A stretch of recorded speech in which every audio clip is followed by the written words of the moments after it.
Hello, everybody. Is I guess the rebound match off the Coppa Italia.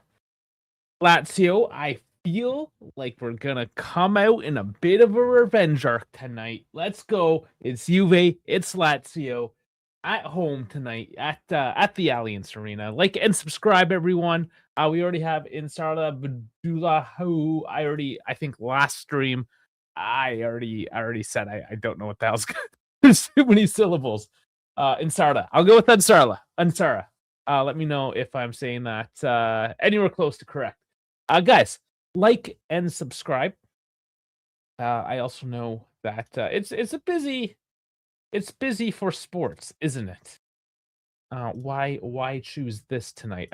All things, why this? Because it's our beloved Juve. I know, who cares? I mean, the Olympics, who cares? I mean, the Olympics are for it's sports for people that don't watch sports regularly. Okay, if Dash showed up, you got to be here. You left by the time Dash showed up last time, and he would have been able to tell me what the hell was going on. So I don't know if he'll make his regular cameo at halftime or after the match. German Dave should be here for a little bit. He does. No, I didn't know this was a thing. He's German, and his whole family gets together to watch the Super Bowl like it's some sort of American family. I don't know. I didn't know that was a thing in Germany, but I guess they do it. Sure. Once a year they do it, and he's just gonna leave me. Gonna leave me at some point. He's gonna join me at some point and then leave me again. But until then, everything's down in the description. I have to say, man, liking, subscribing is huge, or following whichever platform you're on. YouTube, both formats, vertical and horizontal, Twitch, X, Instagram, Kick, and Assist. So, yeah, let's jump into it. I'll bring up the thought mob here tonight, and let's see what we got. Get all these stupid little banners out of the way. Okay. First and foremost, again, where they keep on changing things. Now it's down here again. Okay. Sorry about that, Bot Mob. They're flip-flopping every week how they want to do this, but we are here full capacity weather. It is raining. 9 degrees, though. It's kind of warm, to be honest. I wish it was 9 degrees. It's like minus 25. And we have Marco Guida as a referee, which is not great. He's one of those not great ones. Francesco Totti had a few words about the refereeing. It was Davide fucking Mossi yesterday in the Napoli-Genoa game. Yeah, I guess at the end of the day is, what is the call? What is the consistency of it? We have been yelling about that ourselves. Just ref consistently. And with Marco Guida, I think that is what we're not going to get tonight. Daniel Gutierrez here as well. Welcome in. Welcome in, everyone. Okay, let's get into this lineup. So it's a 3-4-2-1 against a 4-3-3. Di Gregorio back in net, of course. So we're back in a 3-man defense. Interesting enough. Why? I wish I had an easy answer as to why. And I'm actually a little bit surprised, to be quite honest, that we did go back here. I don't know if it's a Koopmeiners situation. He has just... Okay, the fans have been bad. We're horrible as a fan base. We really are. Koopmeiners, as well as the media, he has very much been under fire as of late. It can be Asso as well. I mean, there's always the few names, like Cabal also. Man. I don't know. I like with Cabal starting, with Koopmeiners starting, going into the back three, coming off what we saw Thursday where we played with the lineup a little bit and it didn't work out. Whenever Spalletti plays with the lineup, things happen, and then he makes panic substitutions because it's not working out. You know what I'm saying? So this gives me a little bit of apprehension seeing this in particular. I might as well continue on. I'm already complaining about it. I've even said what the lineup is. Coop Miners, Bremer, Kalulu in the back three. Cabal, Thuram, Locatelli, Cambiaso in the midfield. The trident of Yildiz McKennie with David up top as a lone striker. Um, yeah, I mean, I guess this works. This does work. We've seen it. I suppose the biggest question is Cabal. Does Cabal work where he is? Now we haven't. I don't believe we've seen Coop and Cabal play on the left like this before. Danile. If did my camera? What's up with?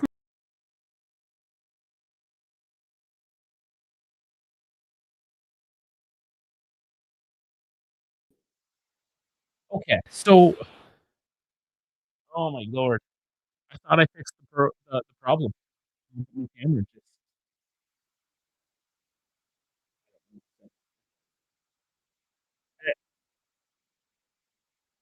I'm gonna have to maybe try another browser, but until then, we'll roll with no camera. Sorry about this. Oh, well, German data. He should be making excuses.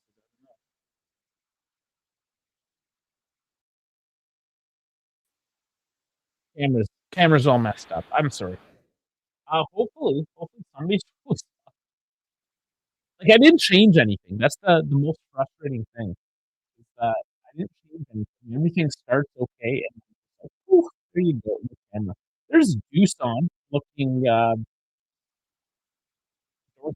I suppose, as usual. 'Cause, he's a bad dresser. He's hanging out in the locker room. David seems to be the most ready at the moment. Let's get into the lineup here for Lazio. Vidal in the net, backcourt of Tavares, Oxford, Gila, uh, and Murder. Midfield three, Taylor, Capaldi, Bassett, and up top, Rodriguez, Maldini, and Isaacson. So, not the best looking Lazio we've ever seen. Maldini, okay, we'll see. He's very up and down, very unproven. 0 goals, 0 assists. Just joining Lazio. Isaacson can be fairly streaky as well. When he's on, absolutely. And Rodriguez, I mean, is he washed? He's 38 now. We'll see. We'll see what they can offer. And this is kind of a very interesting lineup. Let's look at the bench. See who they're leaving out right now. So they have their keepers for Lanetto and Motta. So Romagnoli out and Hisage, the Macedonian. You got Petric, Fiseo della Bashiru, Rovella, Valhenye, Zizboric, Villadia, Cancellieri, Radkov, and Noslin. So we got to remember too that they're playing, they played midweek as well. So there's some rotation here. I think, honestly, even with the lineup that we're playing with tonight, I think we got this. And the thing with 4-3-3 is it does lack a little bit of that width. Or you can create the width, but then it leaves a lot through the center. I think we're trying to spread the pitch out a little bit right now. Playing with the 3-4-2-1, just a little bit more width with Cabal and Cambiaso running up the wings. And Yildiz and McKennie can cut out, cut in. Kalulu with an overlap. It could work. It could very well work. I'm not convinced with Lazio side right now. Not to write them off, but on their day, I mean, they're a decent team. They're currently in 8th. They're okay. So we just lost to Atalanta, who's in 7th at 36. They're 32 points in 8th place. Atalanta is a much better team on paper. And they did show that. They are a great cup team. They beat us on Thursday. It happened. I think Lazio is that next step down. We're playing at home. We need to win this one. I think there's no excuses for today that this is a for sure, surefire win today. We got to respond. We absolutely have to respond. Napoli, call it luck, call it the rules, call it what you want, but they got the 94th minute penalty. They were a man down. They were going to draw points to Genoa, and they got that penalty. Keeper even touched it, guessed the right way. It went in for a 3-2 Napoli win. We could have had the go ahead into third this weekend. No excuses. We have to keep the pressure on. Go back to the table, actually. So if we win today, that puts us 48, a point back. Roma. Oh my God, Roma. Come on. They need to. I don't know. I don't know what we get tomorrow with Cagliari. Do they win against them? This Cagliari team who is sitting. Where are we? Cagliari in 12, but you never know with them. But they're right up our ass as well. Como not too far behind. We need to keep that pressure going. So it definitely is a no excuses type fixture. All right, let's get back into the game. I am all over the place. I'm sorry. Back to the lineup. I want to look at our bench as well. So Pinsolio, Perrin, and net, of course. Emil Holm. We saw a glimpse of him. Federico Gattis. We'll see. He just put in 90. That was his first full game from the start. I don't know if we see him, what we get out of him. We have Lloyd Kelly as well for defense. Chico Conceição is apparently recovered. Idon Zagrova, we just don't know. He's kind of devolving into Milik, I feel. I don't know. Fabio Moretti, of course, might see some of him. Philip Kostic, Vasily Ajic.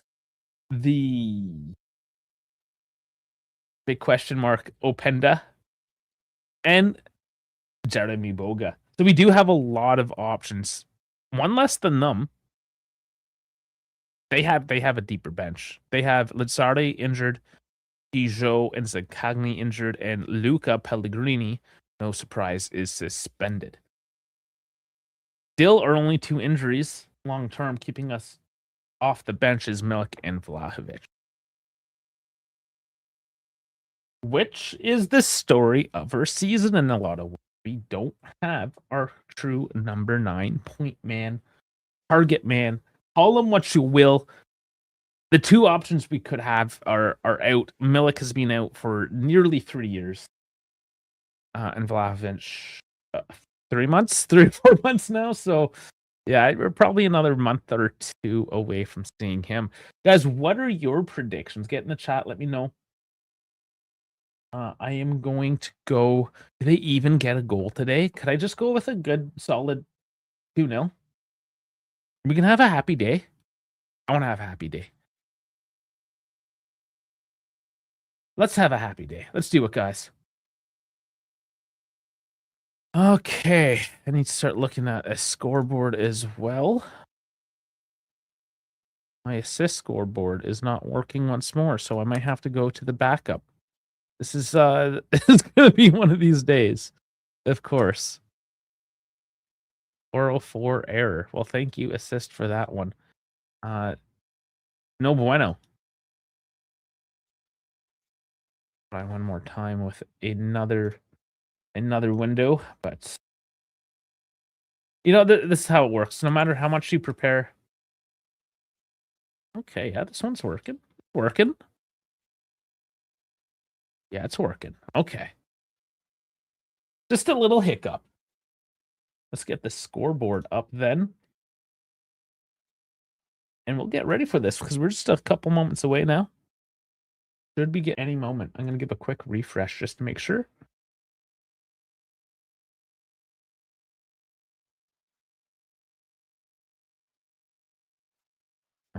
Two.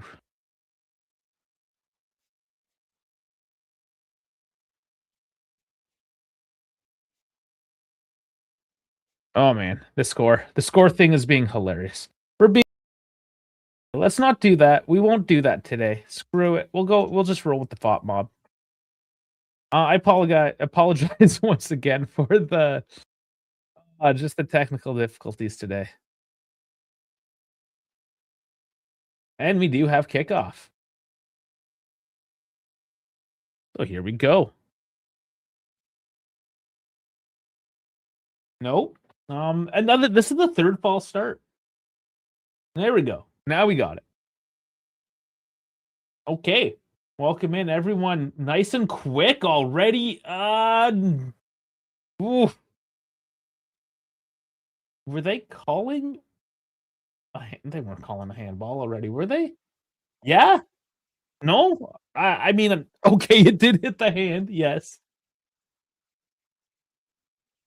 Very, very quick start.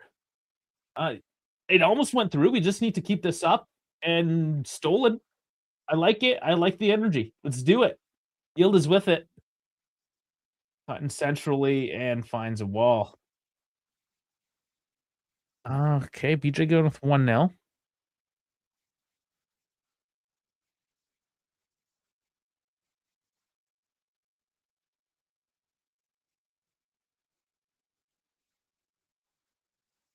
Thank you. I do know today is a busy sports day, so I do appreciate everyone that is joining in. I do kind of imagine that, yeah, it's probably not a great day.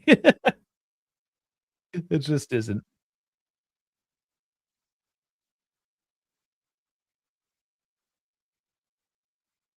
I'm gonna try to get the scoreboard going again with a different window. I'm trying different browsers, trying to unfuck whatever fucked up.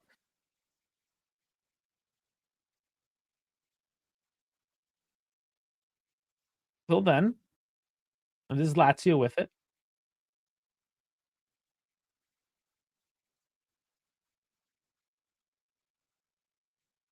Okay, this looks a bit better.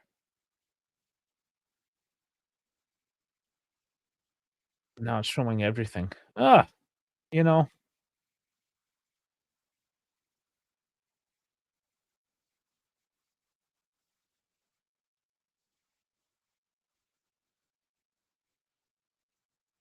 it is what it is. Is what it is.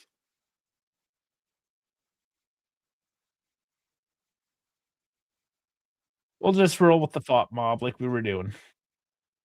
Let's get back to it. Enough fiddling in the background.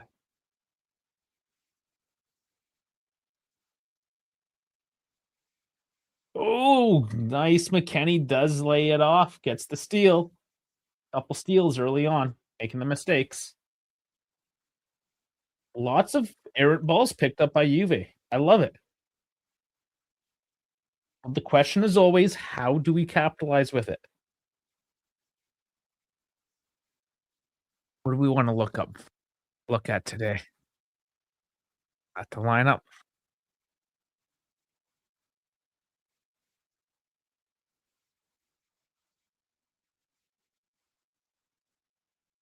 And it should be mentioned, yeah, as I'm listening to the commentators, of course, talk about it, we're mentioning their lineup, how it's not very threatening. And it is true, they lost a few guys, 4 or 5 guys over the season, couple more here just in January, so it's very uh, yeah, very much a mid-table team at the moment.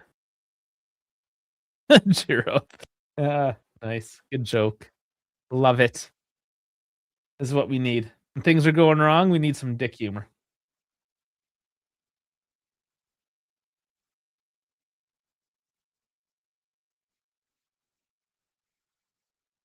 How's anybody watching the Super Bowl later on tonight?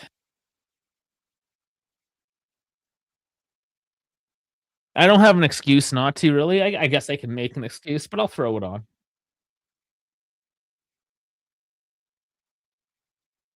See what's up. I know they're good teams. Will it be a good game? You know how finals turn out sometimes. They can be a bore, but it is set up to be well, it could be an exciting one.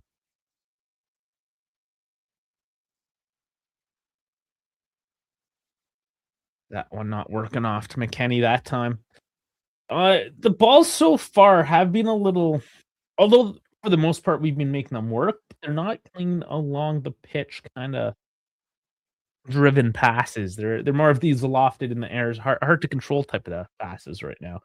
Some of it just, we're getting into the mix, getting a deflection, winning the ball, but just need to find a bit of that calm now. And Cabal gets called back on that. I thought it looked all right.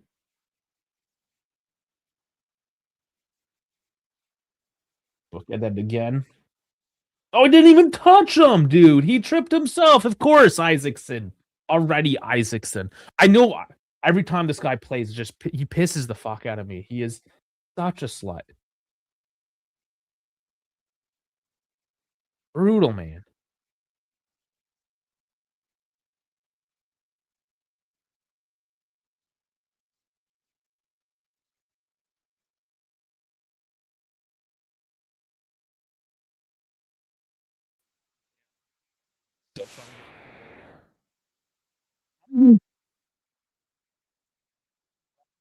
Like, what the fuck?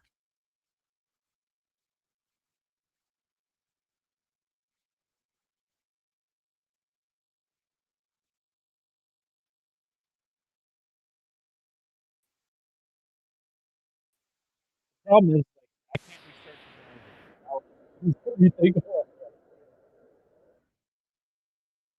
Nope. Tried one more time, still didn't work.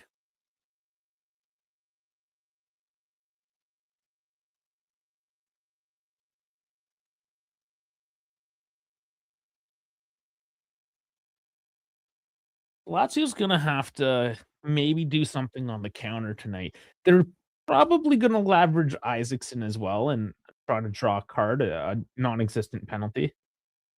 Um, because we have the type of ref that might just call it. He just called, luckily no card or anything, but Isaacson tripped himself and gets a call. Yeah, an agreement in the chat as well. Everyone knows it. Nice by Kalulu getting in the way.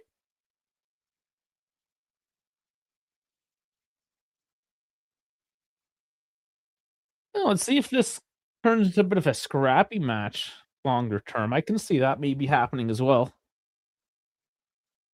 especially if Juve get frustrated or if they start blowing out. They start blowing out Lazio. They'll definitely get sloppy about things.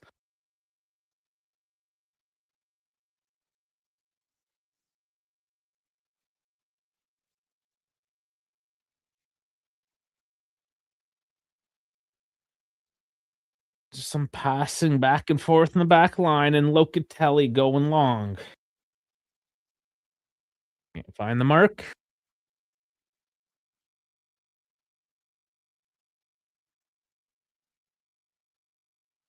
You know how Mbappe is Michelangelo, the Ninja Turtle, Kalulu's Donatello, or Raphael? Are you talking about just by looks? Is that how we're judging that? Oh, nice. Cambiaso gonna take the shot, and it's a little bit soft and direct. Providel gets that collected easily, but I don't mind the shot from that distance. I just want to see a little bit more on it. That's coming right up the pipe. That's nice having that a penetration up the center. Because otherwise, we do get a little bit predictable. Bremer kind of, I don't know if he got clicked. It looked like he went down fairly easily. It does go Juve's way. That's Yield is just passing off. Great that Cambiaso attempt. He bangs his head. He can really speaking about guys like Openda needing to get a goal. Cambiaso can really use one, especially if he's asked to play more forward now, playing as wing back. He is tasked with getting forward,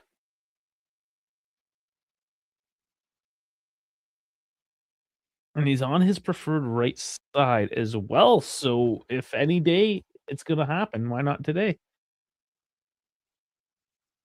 Hey, Dwayne, how's it going?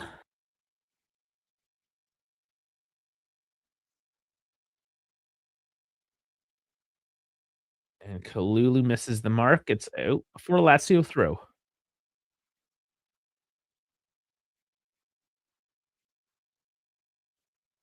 At the Curtis allowed today. Nice to see the crowd into it. Lazio trying to play it out from the back. Oops, there to win it back for the 50-50. And it's a face down the left, and Ila's gonna come away with it, but pressure's on. Lazio just dump it forward. It's a throw and turnover.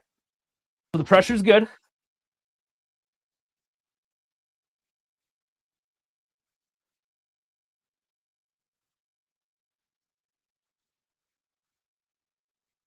Now it does make sense going out wide, as alluding to earlier, 4-3-3. One of the weaknesses is the lack of width. So with Juve adopting the 3-4-2-1, gaining a bit of width, kind of negating the midfield in a sense, or creating the openings as they stretch them out. We've seen a bit of that so far. The ball does get out in ahead of Isaacson. Very nice.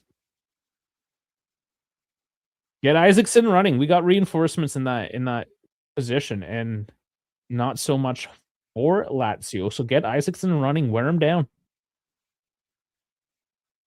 We got to take out Cabal and put in Hostage even. When you do have home, you can move around Cambiasso, what have you. You can make adjustments. Pressure on again. And that's gonna be offside for David. He's I mean, he's just gonna see it through. He knows he's offside.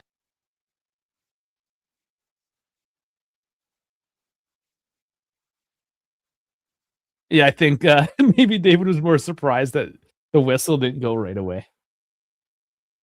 He's like, really? You want me to play this forward? Like, I know I'm offside. You want me to play it?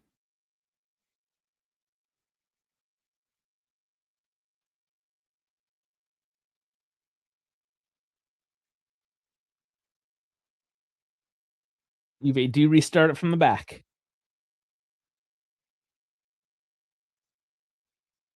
Ballas looked decent. He hasn't had to do tons, but he had that run up against Isaacson early on. He's looked decent. Staying under the microscope recently. Recently, just I guess ever since he's shown up last year or the beginning of this year. I guess it's last year.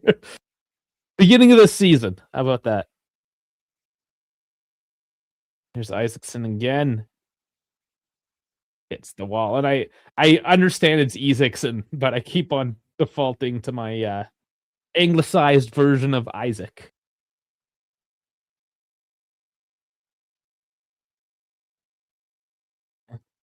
Yield is the right build for Trequartista, but it negates his dribbling at people. Um. Okay, so that argument, I don't know if you were around for it on Thursday, Duro. I guess a bit of a discussion on Yield is there, how he plays out on the left typically. More of a winger. So we have to explore the idea of him being a cam, an attacking midfielder, a trequartista, however you want to label it. Because who said he was? I know FIFA said he is. Cambiasso, can't find the way through. So yeah, in the youth system, he played a lot more centrally. Here he is now. I'll hold this thought. Takes the shot, big deflection. Lazio booted downfield. So typically, Yildiz is I think he's 6'1", like he's a big enough dude, but he's not a physical specimen necessarily, right? So typically playing up the center, you want a bit more of that physicality to hold up through the hole, especially because you don't have a big hold up number 9 to lay off with either. Isaacson, and oh my god, this is sketchy defending. Get rid of it, boys. Isaacson has to be stopped. A nice feed through Loka to McKennie now. There's some space to run into. Finds Thuram. He has Yildiz, but he's going to go right. Oh, I thought he was going to go the central route. Yildiz with it. Hutton back again. And a funky one. And does actually find the corner as Cataldi tries to lay off of that, but chests it out of bounds for a corner. Yeah, I'll continue with this Yildiz as a Cam Vice winger as things settle down a bit here. It is an interesting conversation. Scooped in. Oh, Thuram just knocks it down, but it's banged away. Loka's there. Coming back at it is Kalulu. And he goes long, and what a header save by Provedel, and that was a massive head into the top corner by Bremer. What a save. Yeah, that was a big save. Oh my god, my ears are ringing after that one. It's a corner.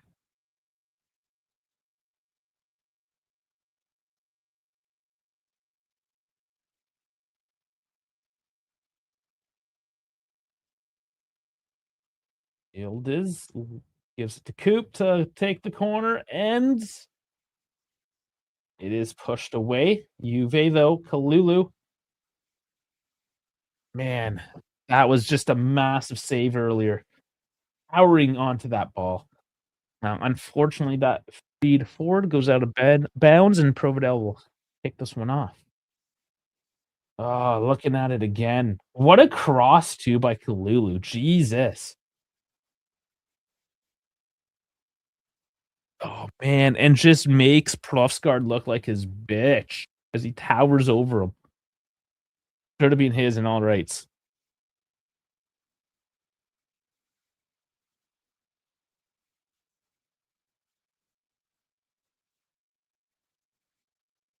The press is continued to be high here by Juve, and another miscue. Juve turn it over. Ref gets in the way on that one. And it's just kicked out of bounds. It's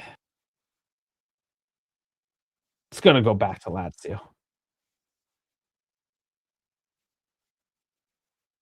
Okay, so back to Yildiz. He was a cam more so in the next gen, where he was playing a less physical league, Serie A. Moving up into Serie A, where it's very defensive, the central route is just locked down unless you got a Lukaku and Oshiman, even a Vlahovic, those big, strong center forwards, somebody to break down up the pipe. So, yeah, a lot of what he can offer is negated, whereas if you put him on the wing, he's allowed to dribble into things a lot more and create a lot more. So is he a cam or is he a winger? Because he's played a lot more as a winger than he has a cam. So I would say he's a winger. You see that often too as a youth prospect comes into the senior team. They oftentimes do get moved out left, as well as just the systems, right? You got to work with what the systems are. If we had full out dynamic wingers and we could afford to put him up the center, maybe that would be different as well. But just with the profiles we've had, the coaches we've had, and the systems, he's being played as a winger, and that's where he's developed more so. So can he play up the center? Sure, but I think if he did, it would take a little bit of time as well to get back into that. Like, you can't just you get so used to doing one thing, right? And learning that role that, yeah, you can switch it over, but you won't have the same sort of perfection in that role. Nice by Cambiaso, keeps it in play with the steal. And they can't find the route forward. It is sloppy there, and Cabal is gonna get called back on that because it's no other than Isaacson rolling on the ground. You see, he did get hit in the stomach, but as soon as he got hit, his arms immediately went to his face because that's his natural reaction, is to fake it. But this was actually real, like, he actually got hurt, only because he's weak, that wasn't, like, a big hit. But his first reaction was to put his hands to his face. He's like, "Come on, say so." Okay, so Isaacson is like here's the thing, Chico was a child, like, almost literally, like, he's 22 years old, 23. He's 5'4", he's tiny. Isaacson's supposed to be a big ass Swede, right? Then Danish. Fuck.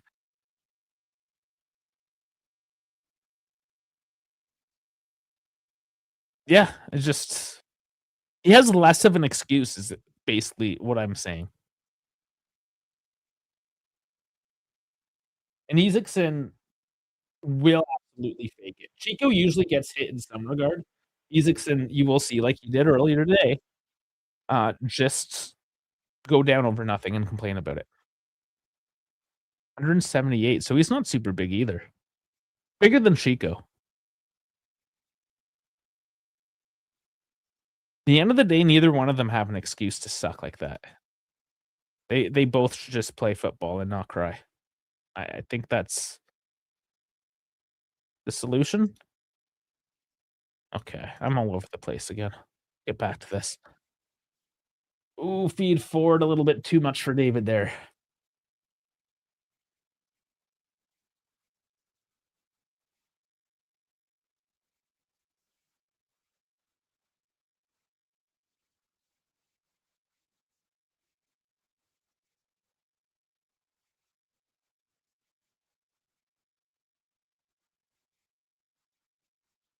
I would be pretty surprised at this point. Yeah, we're looking at the momentum here.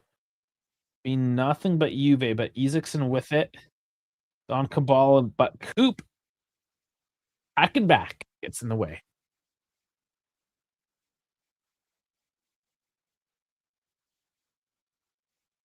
Looks a little bit flustered as well. I don't know, like he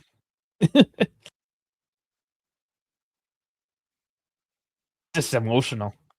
Guess is what it is. I don't know what else to say. That wasn't a clear chance. He got double marked.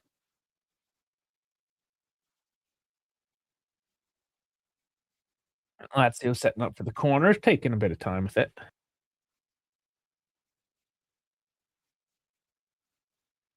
Halfway through the first half.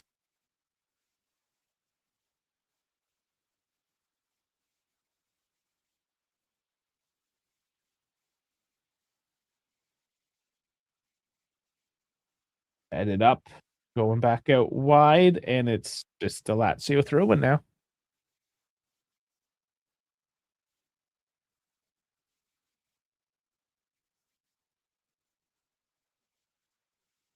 We keep on switching up who takes these kicks and throws, and, yeah, you're a quarter through the game, and you're already time wasting. It's not a good look.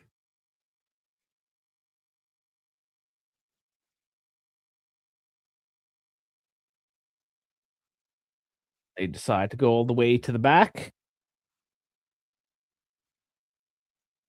trying to maintain a bit of control here, but Juve have been doing well to cut out those passes, just put a bit of chaos in the midfield. That's kind of what they do. They don't have a very controlling midfield, Juve, right? They have Locatelli, sure, it's a pivot. The Rom can't pass. Uh, so you just kinda sometimes create a bit of chaos to get through things. Jump on those 50-50s. Locatelli, he's getting tripped up, draws the foul.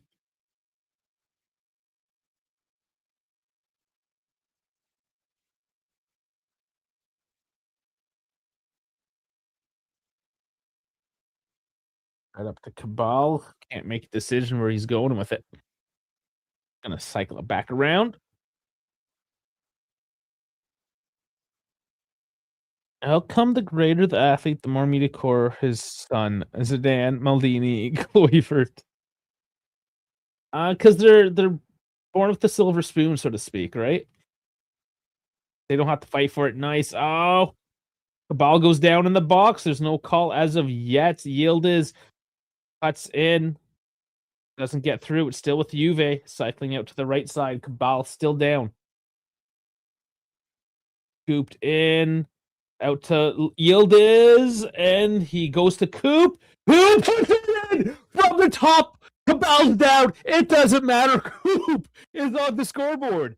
And as we were saying, this man needs to get something on the board. Here we go. It was going this way, that way, down, up, every which way, and in the back of the net. And that was the last thing that mattered. It's 1-0. They're looking at something right now.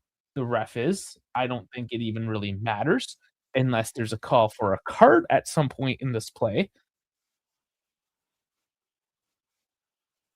Yield is I thought he was gonna shoot, but actually just lays it off to Coop. Oh, was there a touch by Thuram who was offside? That would be frustrating.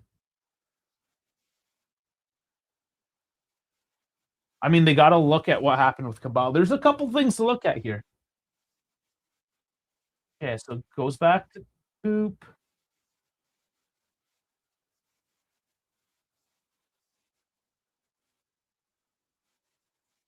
It's a deflection.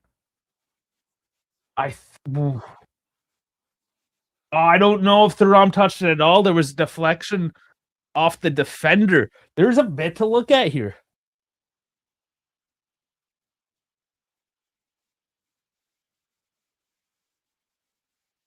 Well, I guess we're gonna have to hold up a few minutes now.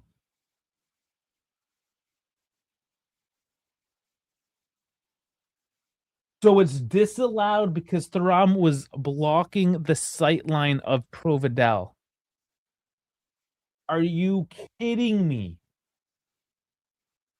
Are you fucking kidding me?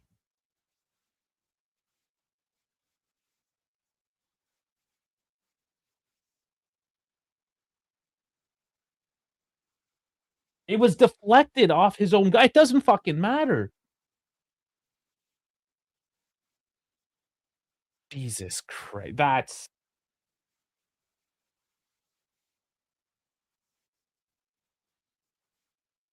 That's true. I already told you at the beginning of this. I saw Marco Guido. Good fucking luck.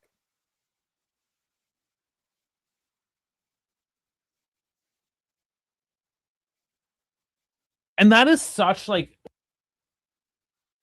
a subjective rule.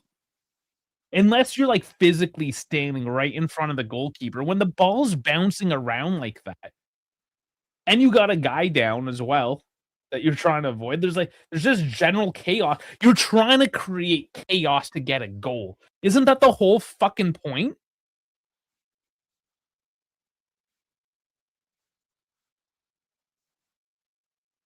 That's a weak ass call, man. That's there for like clear and obvious obstructions. Not because fucking Lazio got caught with their pants down with a man advantage. Like, fuck. How does that make sense? Somebody make that make sense to me.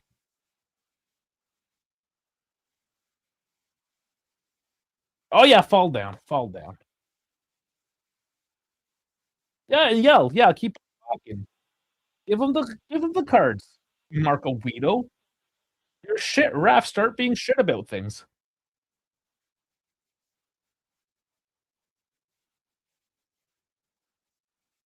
Yeah, he's clearly offside, but he's not obstructing the fucking ref.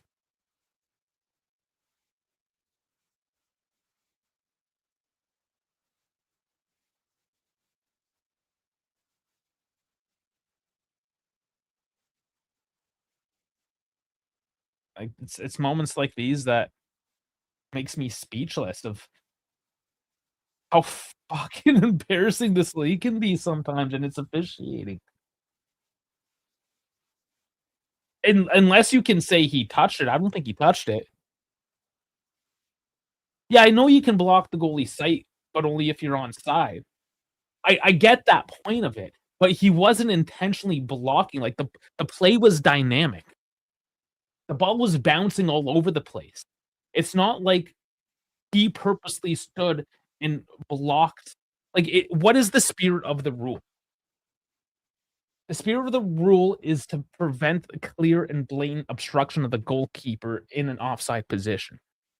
But when the ball's bouncing all over the fucking place, who's to say where the goalkeeper was supposed to even be in that like, it was like, you're killing football. You're killing the spirit of football with these kinds of rules. When things are fluid and dynamic and you wanna kill that, that to me is a problem, like a larger problem, a systemic problem, and how things are being officiated. Because again, blocking the goalkeeper's view is subjective. Is there a camera on the goalkeeper's head that will show you what his view is? Like, how do you measure that? How do you quantify blocking the goalkeeper's view? Unless you're like, it's clear and obvious. The spirit of the rule. You'll just keeps it in.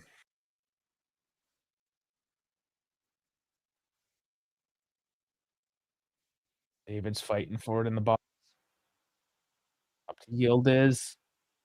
Bianco scoops it. It's not settling down quite yet. Another scoop forward. Cambiasso doesn't get there.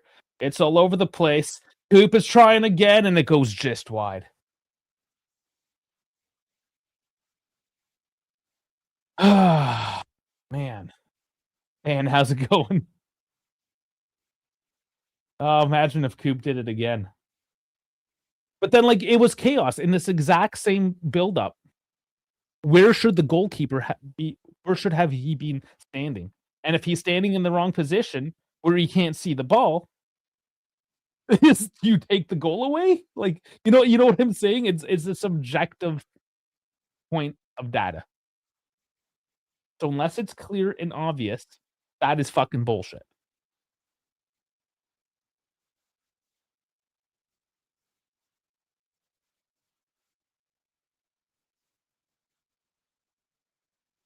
Okay. These games so fucking stressful sometimes. Oh, McKennie taken out.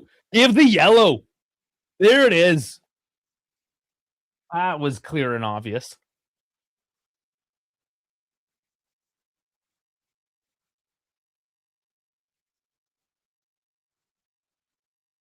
It's Taylor in the books. Look at this again. McKennie gets in front of him. That was a little soft. He got Taylor. It was soft by both of them. I don't know if McKennie, he has a habit of rolling his ankle though and hopping around like this. So I hope he's all right. I think he just kind of fell awkwardly, to be honest. He did fall over on contact. I don't fuck, they both fell over.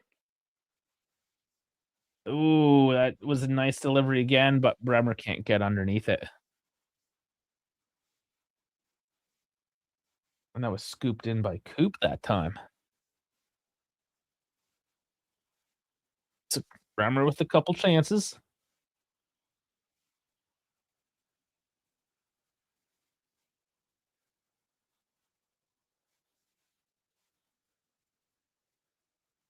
Ooh, one back by Juve. Oh, and sloppy pass by Thuram this time. Gives it right back. Tries to one touch it forward and doesn't get the pace on it.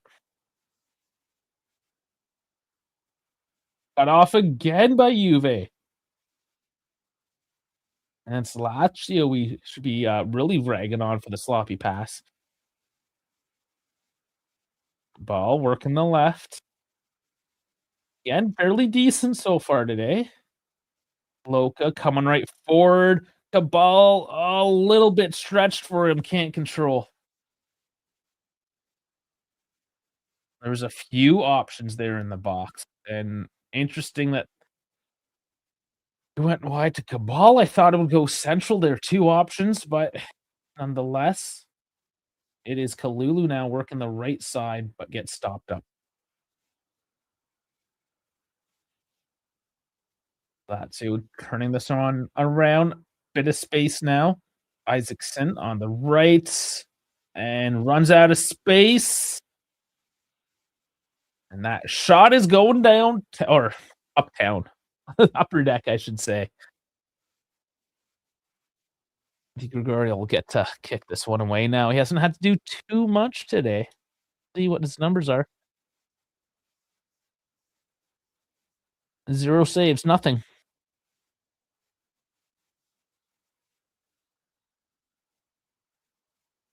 And another stoppage of play there. What did we miss? Oh, they're going back to the. Yeah, I mean, this is soft from both sides at the moment. These calls again, not surprised knowing who the referee is, but they should just be letting these guys play a little bit more. What I'm worried about is come later in this game that the goalposts are going to change into what the calls are going to be with the referee. Because we do see that happening. That the first 60 minutes you see one thing, and then all of a sudden you see something else. It's very frustrating. And hard for the players to just flow with the game. The crowd is cemetery. Today is cemetery, man. The stream is kind of dead too. It's Olympics, it's Super Bowl. Juve's coming off a bad loss, which are, I mean, again, our fans, they get pouty over things, so who knows?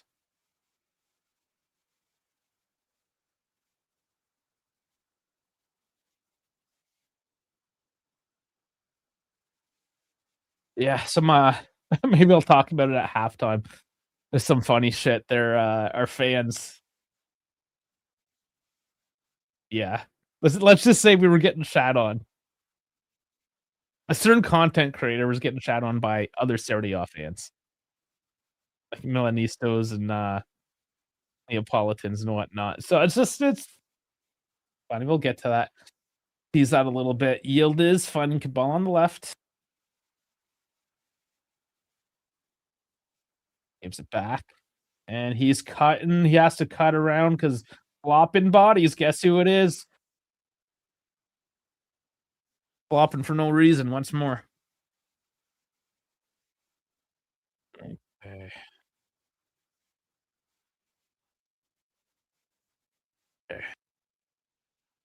Checking my messages. People should know what I'm doing right now. Nothing important.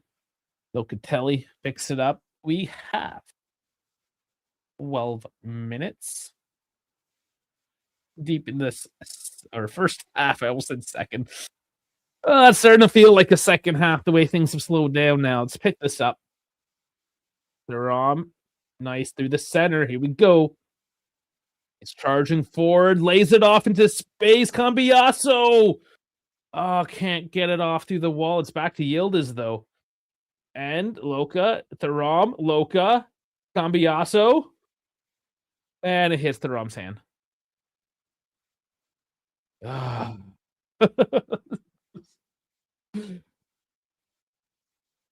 Pass FC over here, but no shots.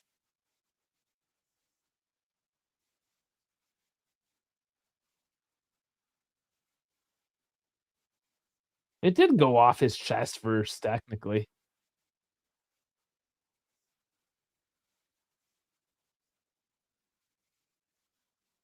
That's Lotito. Holy crap. The way he's all bundled up with the hat, you can't even recognize him. He's Exon trying to find the space forward. He's the only one trying to find the space forward. Oh, it's getting sloppy there, though. They get away with another one. Here's the break now. Cambiasso, let's go. Forward. We want to go forward, damn it. Brings to the arm. Switching play to the left. It's cut out. Oh, come on, guys. Scoop Miner's trying to be fancy. Gives it away, though. Lazio struggling to turn it around themselves at the moment. Things seem to be happening just a little too fast. It is raining. You do have to slow that game, you know, take an edge off the pace there. Things get slippery.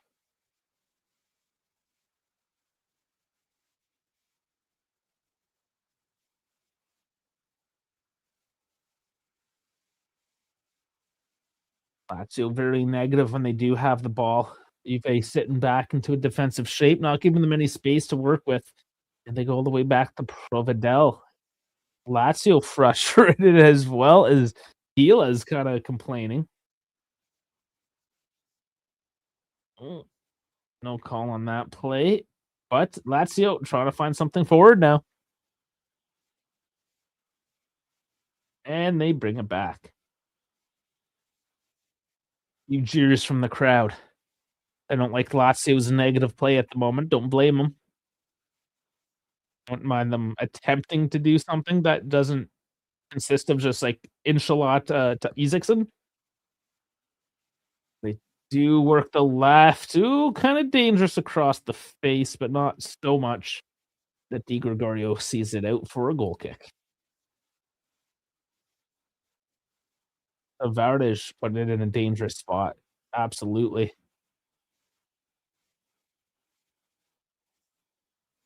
Belletti doesn't like the space that was given to him.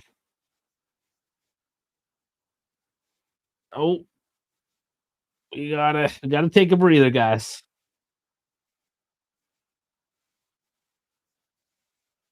Basic. They're calling for the stretcher. They're gonna take him off. Something is aggravated.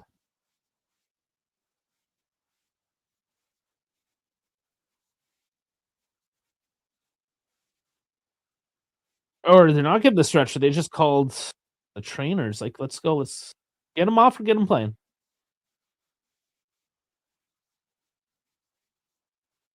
Let him play. He is walking off though. Kind of running off now. I think he's. Well, they are making the change.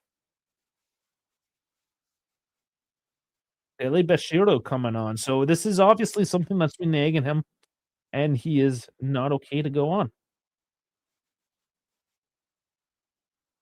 Yeah, and, they are wasting. They will be wasting time. If they the situation that they're in, they'll take a point from this one. Sure.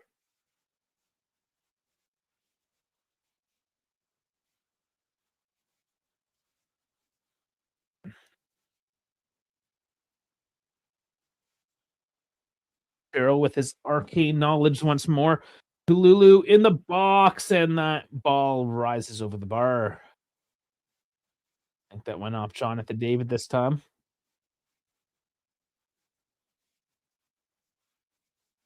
Another beautiful delivery by Kalulu.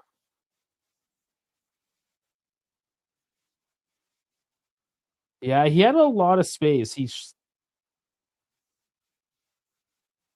could have done better there. Could have done better.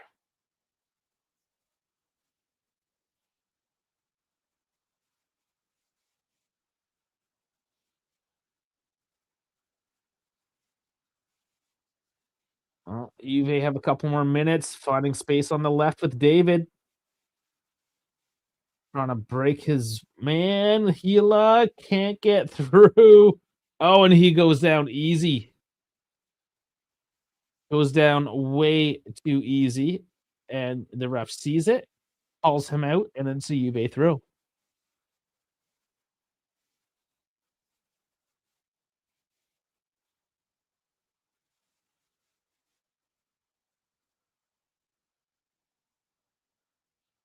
A minute left. McKennie with the big throw.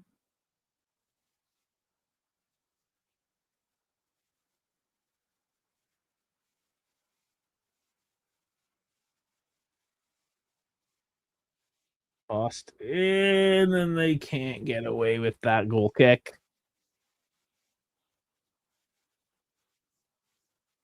Frustrating half once again, not being able to break that duck of scoring. It will be repeated. It's the theme.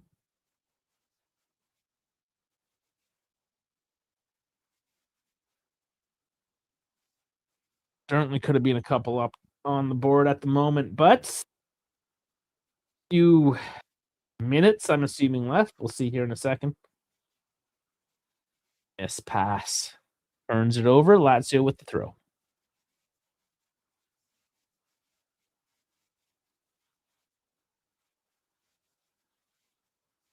Letty frustrated as well at the moment.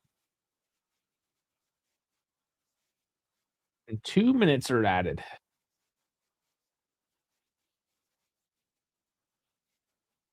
Brought to you by Isaacson.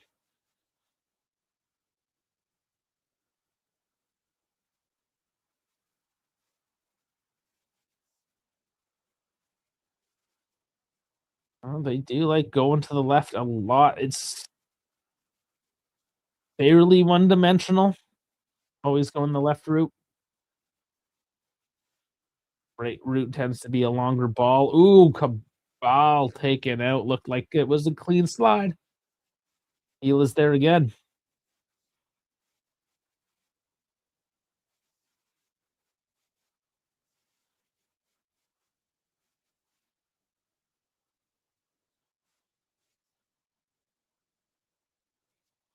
Minute now. Try to snatch one.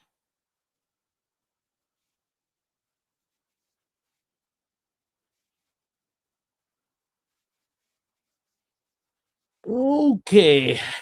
Let's go. No, Locatelli's bodied off the ball. And there's Lazio. Last second. Oh my lord. And it goes in off a deflection. Are you fucking kidding me? How does this happen every fucking time? Oh my god. Just gifting it to them. We fucking put down a down payment and get it taken away, and these guys are just fucking gifted it. Jesus fuck, guys.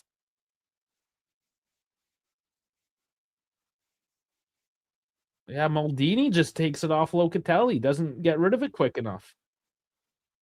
And this was the mentality. It was like, oh, there's less than a minute left. We're just gonna kind of stick around with the ball, play it safe, and this is what happens when you play it safe. They pounce on that shit. They smell blood.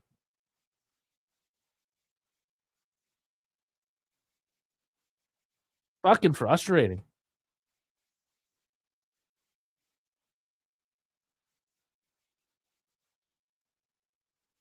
Oh man. They haven't done the double against us since the 40s.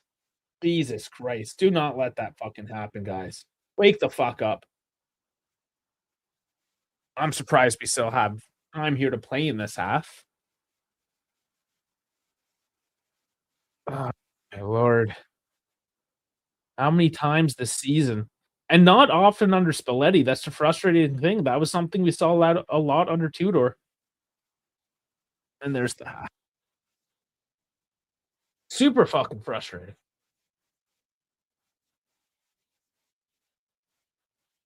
Super, super frustrating.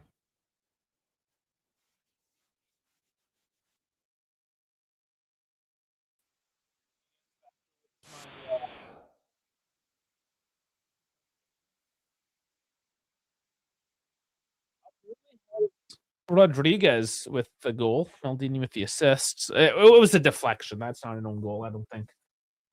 Not this time. These games. These games. The amount of times, ah, and this is just me kind of being a pissed off fan at the moment, if you will. But honestly, how many times this season do we have to do this? At what point do we unfuck ourselves? Like, I'm exasperated at this point with what has happened to us on multiple occasions this season. And we should be used to it, right? We should be.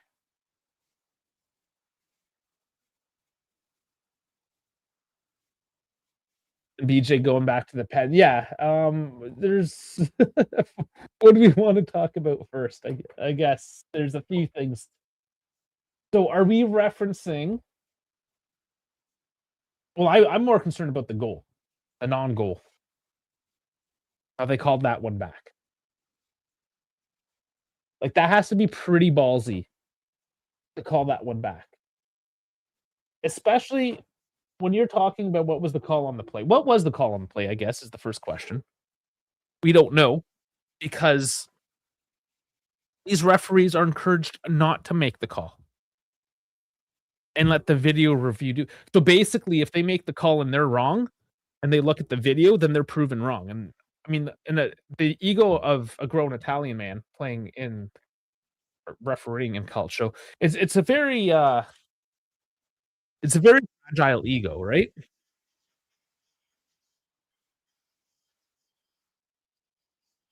And then, as Chris is going to call back the goal and then not call the pen. Guys, what did I say? What is the first thing I do if you catch my pre-games?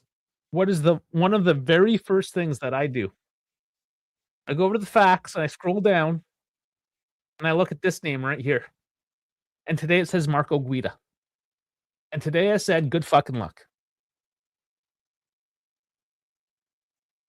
So why is it I am able to predict the outcome of games based on who the referee is? Is that something that should be normal in any sport? I'm asking you, the chat. Is it normal to want to have to look very first thing, the very first thing you do in a pregame is look to see who your referee is to see how much the officiating is going to be substandard?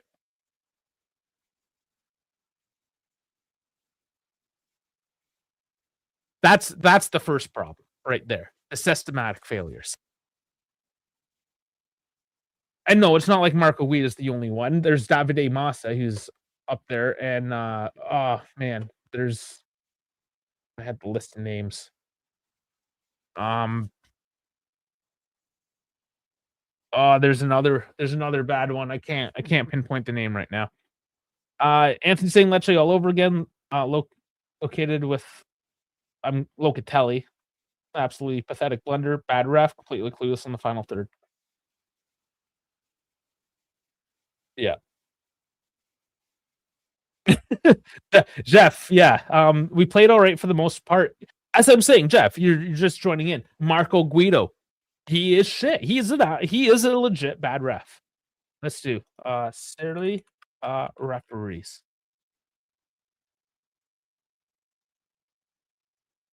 Transfer market, awesome.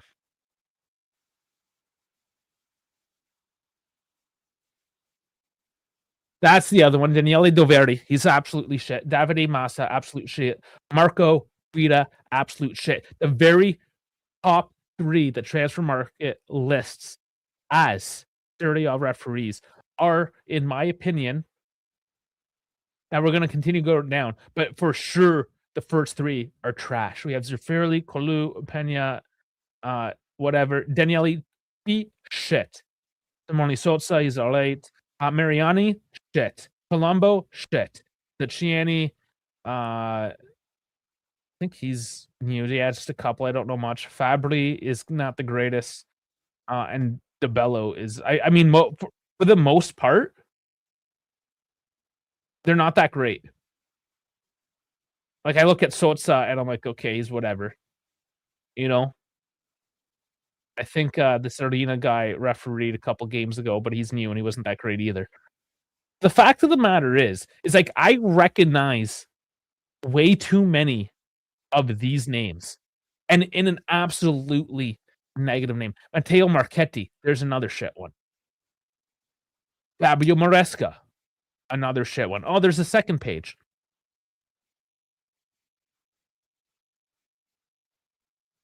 Rapuano, yeah, and, yeah, I think that's about it. Okay, so the refs were shit.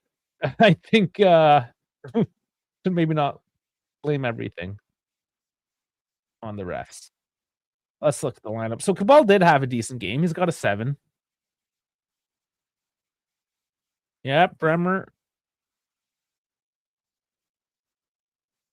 Nobody was particularly bad. Let's just put it that way. There was a few moments where things looked decent. Coop obviously getting one taken back from him. The the clear and obvious bullshit outside of what the referee was doing was that last minute fumble by Locatelli. Like, once again, we have that one moment in time that can completely undo our Sunday. Yeah, and Chris, they scrap those 10 to 15 minutes playing time down to 8 to 12. No chance we're gonna see more. And that is referring to negatively how negative Lazio's gonna play in time waste and be absolute fucking schoolhouse children about it.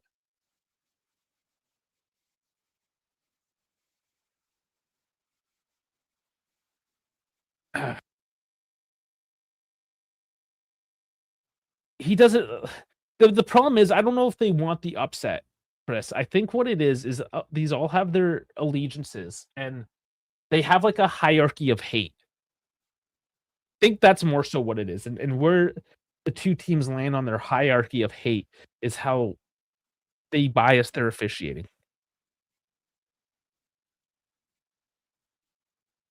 Because 'Cause you'll watch other games with other teams, and it's a sliding scale, it's different every week. That's the fucking problem, is that it's different every week.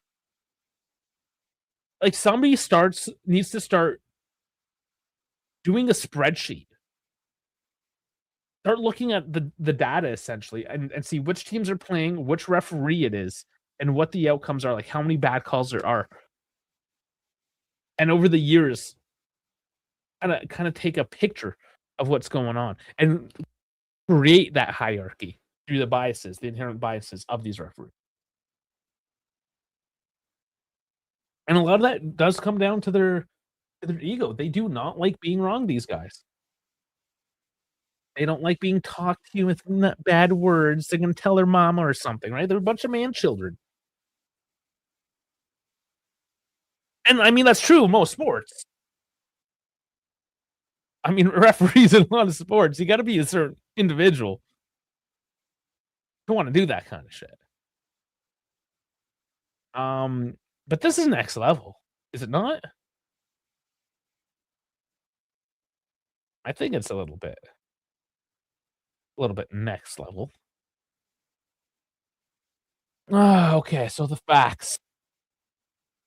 Yeah, as you can see, the momentum, it was mostly us. Even that part where they had it wasn't even that great momentum. Lazio, it was bullshit. See, they score a goal when it's all white. It's all bullshit. We should be up ahead for sure. 56% possession, XG point 0.9 to 0.32, shots 11 to 4, big chances 2 to 0. Passing 279, 88% to 226, 87. Fouls 4 to 3, corners 3 to 1. Yeah, I mean we should be winning. It's one of these games. It's turning into one of these games once again. Yeah, let's see what other bullshit. Totally, I was teasing something. I'm gonna go into X, see what pops up. This guy here, this guy needs to shut the fuck up. He talks too much. He's a Milan guy, and he has a podcast, and he thinks he knows politics as well. Um, yeah, it's this guy here who's been getting made fun of. Yes, you look at how many people are shitting on Marco Guida. No, man. No, it gets worse. He isn't the worst. That's the unfortunate thing, is that it does get worse than him.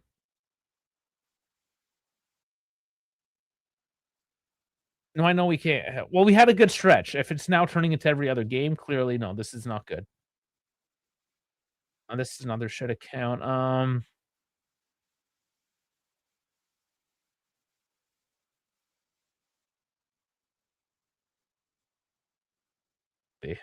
Now's a bad time to just scroll through the feed during a game, there's gonna be so much crap.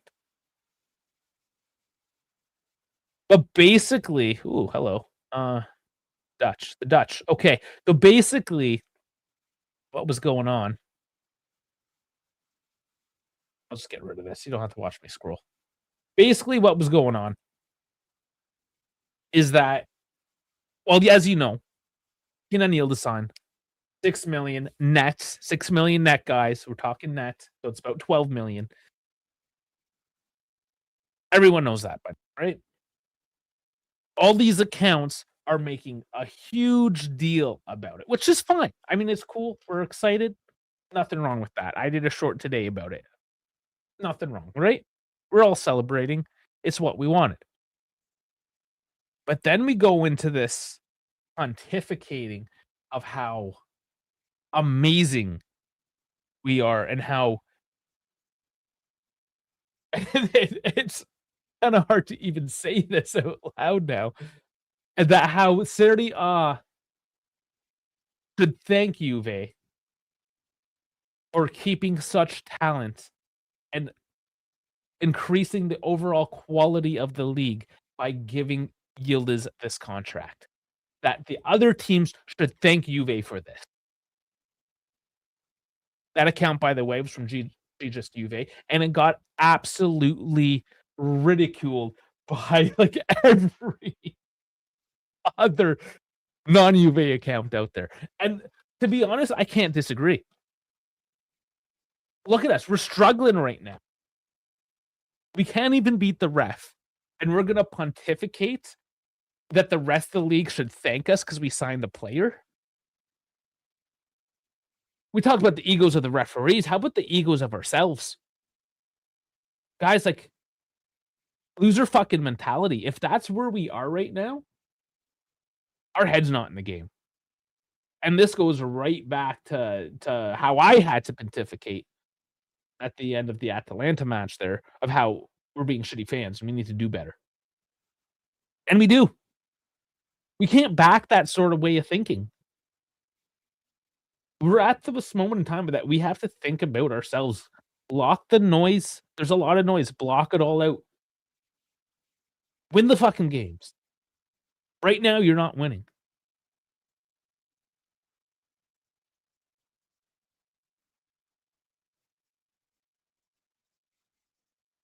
Yeah, Chris, you have the facts more so here.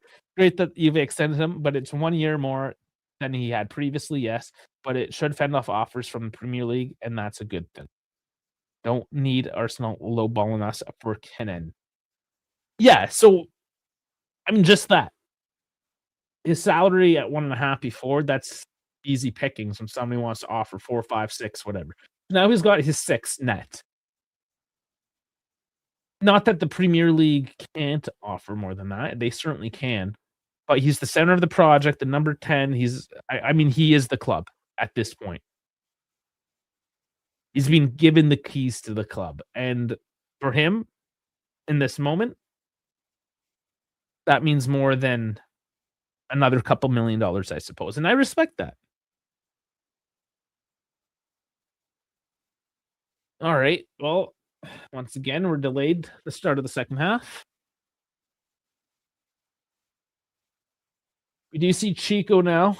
He's getting some last minute instructions. He may be making a 45-minute appearance. Do we get the formation change? What do we do?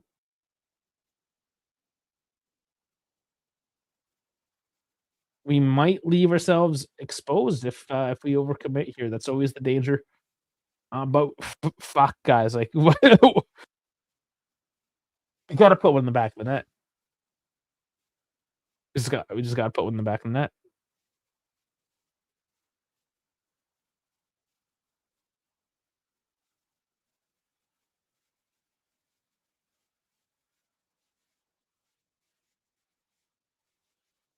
Okay, 26 or 7. That's Lazio, of course. I'm like, who's 26? It is Lazio. So that was the change that wasn't made earlier for Basic. And then Delibeshiru, this guy, Hiseo Delibeshiru.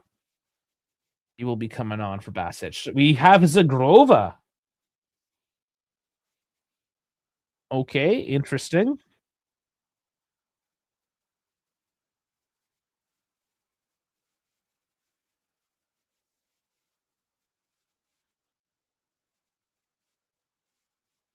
Delayed.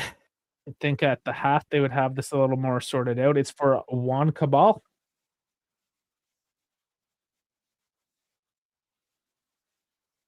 Oh, Dash is just here for the trolls.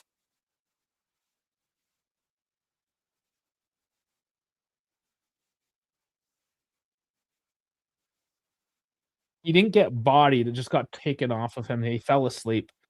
It was a classic fall asleep. Yes, it was on Locatelli. But the whole team, as soon as it hit the 46th minute, you can see the whole team go into shutdown mode. They were playing it safe not to make a mistake in the final minute rather than actually playing positively, and it fucked them. That's what it was. So I know it's let's just go on Twitter and, like, fucking blame the one person because that's what's gonna happen, but the whole team shut the fuck down.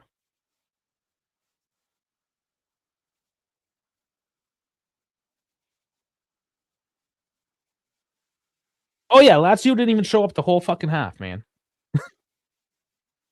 And the ref is shit. I mean, there's a lot to watch. There's a lot of shit to watch, honestly, if you're just catching up for the for the second half. The refereeing was bad. Lazio got a cheese goal. They did absolutely nothing. So let's see what we got. A ball is off, and he was probably one of the better players that half, interesting enough. But they're gonna go with Zagrova here. We have McKennie down the center as well. So we do have the formation change, perhaps.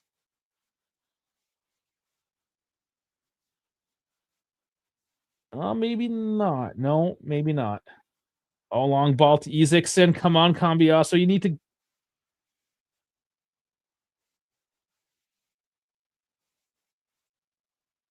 And of course, it is gonna turn into one of these fucking days. What the fuck?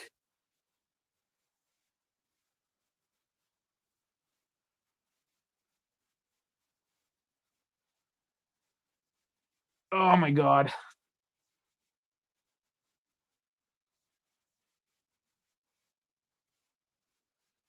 It's just long ball it. Oh, it was just a really nice pass. I don't know. Yeah, Di Gregorio could have reacted a little quicker. I mean, Cambiaso, I guess he could have reacted slightly quicker as well. Like they were caught. That pass caught them out. That slice through that defense. And I don't know how much you want to blame Juve as you just have to applaud Lazio on that goal because fuck me.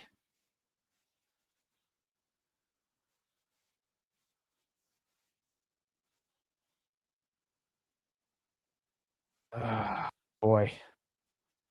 I mean, it's not over, but fuck. The way this has already started, let's do something.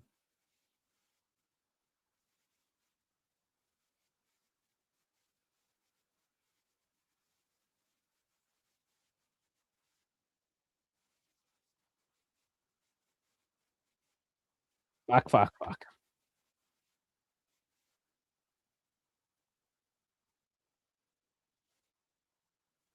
Oh, hopefully they got a reaction today because my reaction is not great.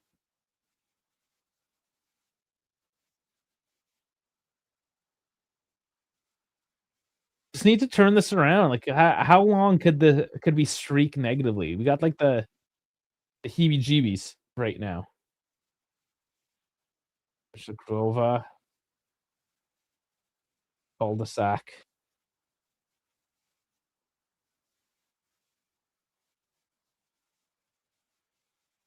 Field is cutting in from far. Good save. Good attempt. But from that distance, it was always going to be a tight ask. Zagrova with it on the right. Ooh, curled in. That's defended. Back to Zagrova.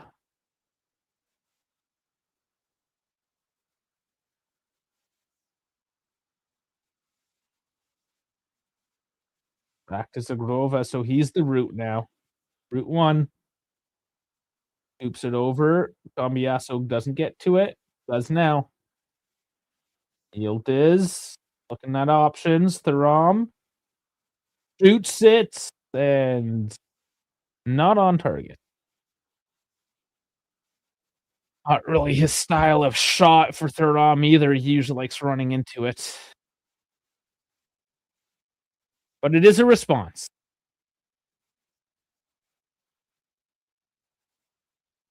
Vidal, of course, when these games happen, the keeper typically has a hell of a day. Not on the distribution front there for Providel, however, as he gives it away again.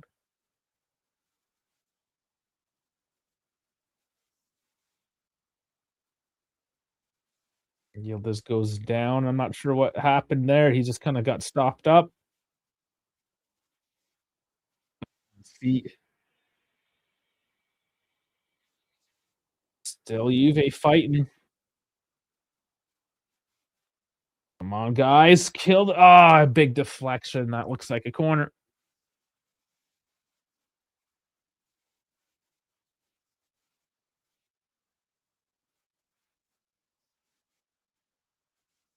Yildiz was trying to buy one there. What happened?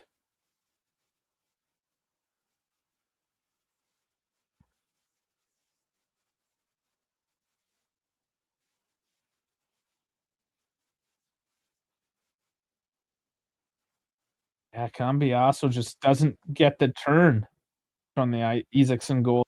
Doesn't get that turnaround quite quick enough, and is that half step back.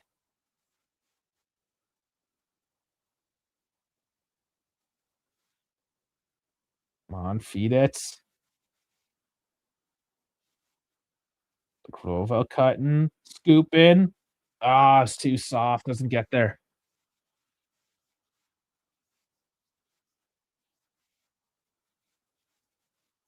I don't know how Zagrova even runs fluidly with his pants restricting his knees.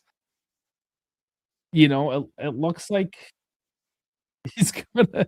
When your pants are too baggy and like it takes like it's baggy in the wrong areas and it just restricts you. Kenny took one to the face. Interesting. Thuram does well to take a not great coup pass.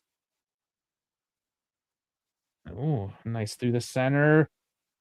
McKenny couldn't get the space. Finds the Grove on the right though. Lazio defending deep at this point. It's going to be hard. Alulu. Do that go off, and it's a goal kick.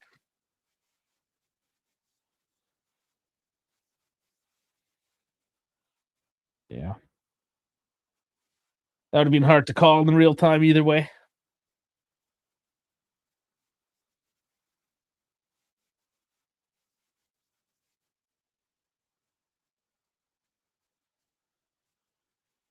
So the question is how long could we continue to keep this pressure up?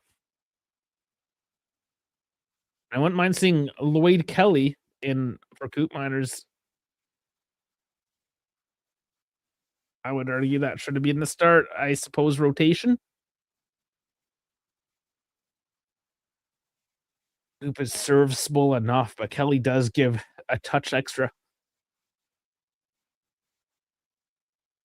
I mean, what else? What else? Openda, maybe. I mean, he's got to do something sometime. Oh, don't give that fucking call. He went down himself.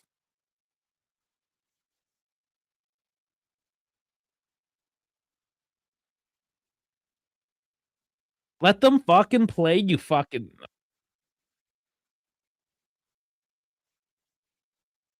Yeah, Cataldi went down. Was he holding the shirt? Yes, but did you go down like a fucking cunt? Yes. Fuck, it's annoying. Play like men. When did you guys become such fucking vaginas? Yeah, fuck.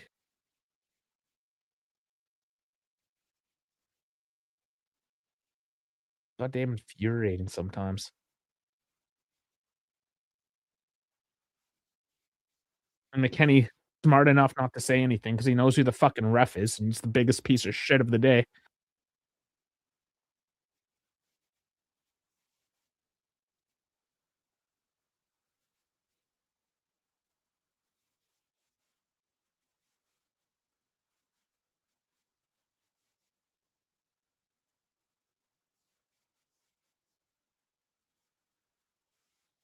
Yildiz. Get out of the way, Guida. Fuck. We don't even want you there, and you're standing right in the middle.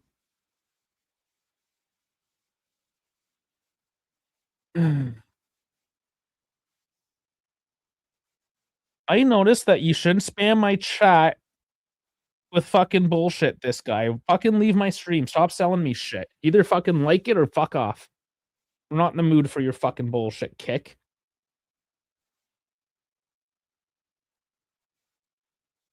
With a WhatsApp number? Yeah, give me your number. I'll fucking hack it. Let's go. Come on, boys. Just shoot. Shoot it, fuck.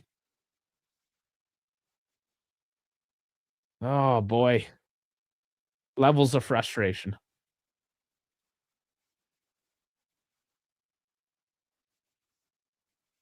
Yeah, it's 11 minutes down. Keep it going. I know I'm the frustrated one. I'm the anxious one at the moment. I'm not handling this one very well today. Hopefully the players have a little bit more wits about them. Yildiz certainly does as he bobs and weaves. Just looking for some sort of delivery, somebody at the end of something. Lulu, get on it! Oh, fuck it. It doesn't lay down again.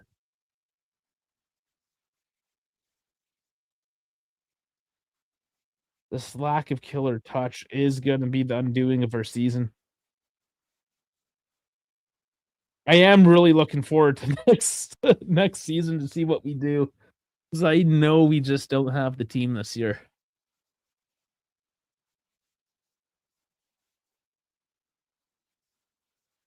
Oh, fuck.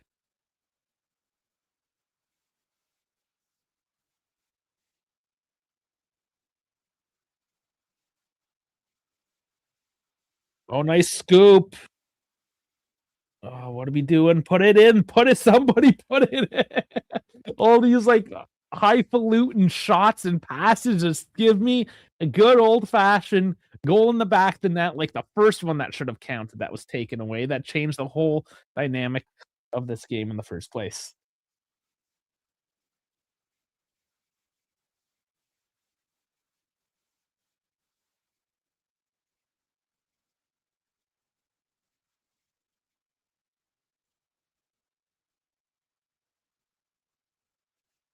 Starting from the back.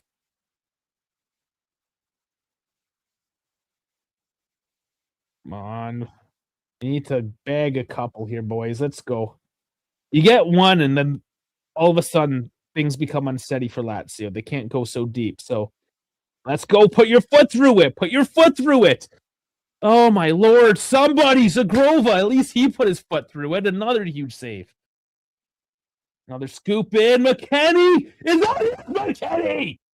Yeah. Put it into the back of the net. There you fucking go. Finally. Whew. One more, boys. One more. One more, we go from there. Weston McKennie once again. Fuck yeah. Just everyone, like Zagrova, nice shot at on target there. Yildiz collects it, scoops it back into play, and it's McKennie off the inside of the post in the back of the net. Providel can't do anything. Marco Guida can't fucking make some bullshit call on that one either. It's fucking good for 2-1. One more. Let's do it. Watch for a toenail offside 10-minute back. He can fuck off, man.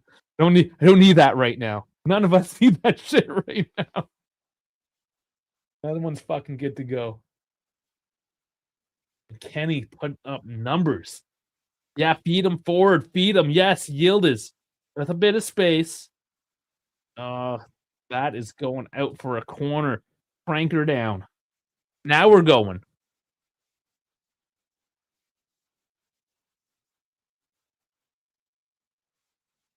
Lazio was not good enough to continue defending against this Juve that, although lacks a finishing touch, certainly cranks the screw down further and further as we go. We need a character win out of this one as well. Another big head up. David just kind of scoops it. Bremer's fighting though down in the corner. That's it. Yeah, bitch it up. Bitch it up. Fall over. Flop because that was all you fucking bitch. And it's Grova scooping it in. And the header isn't there this time.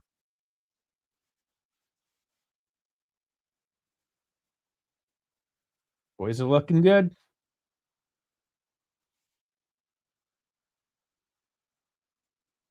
Gotta calm it down. Lots of time. 30 minutes.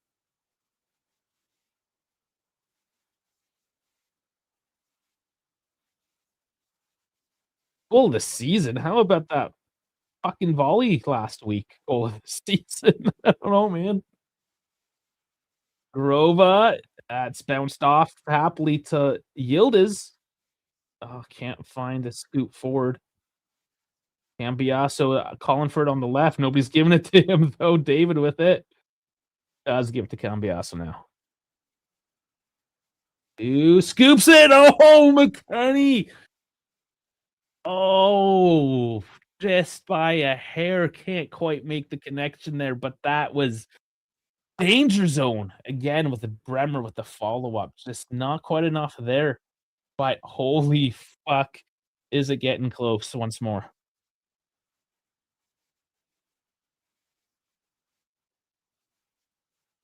I need a chant for McKenny.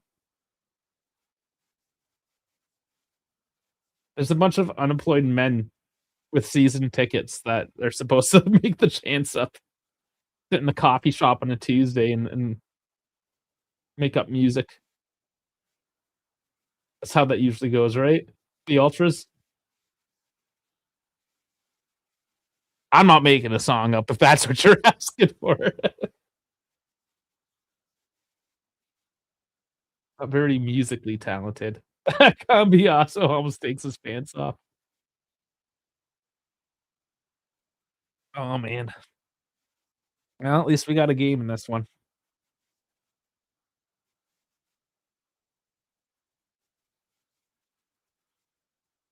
Ranch and pizza. I can't stand ranch either. I totally get that argument. Ranch is just a shitty Caesar salad dressing, man. You don't need ranch. No foul there. Now they're letting them play. And this is the thing, right? I said wait till the 60th minute. And the goalposts are gonna change with how the ref calls this game. And here we are. They're fucking changed all right. Locatelli doesn't get the corner.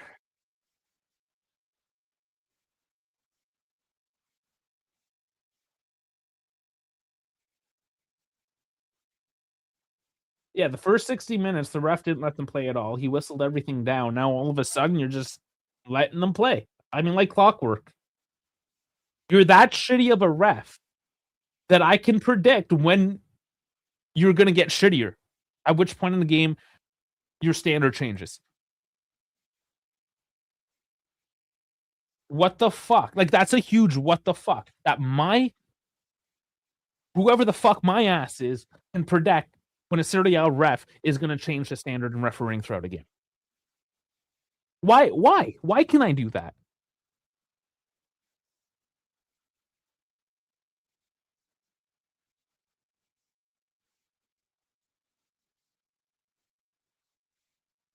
Yeah, so there's just a change there for oh, hold on. McKenny.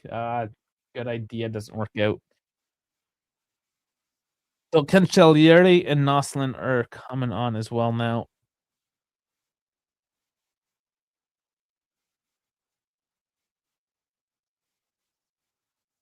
So it's Isaacson and Rodriguez. That's both their wingers. So they know, I guess, they can't necessarily defend this, so they're gonna look to bag a third goal for security. Maybe that's the game plan.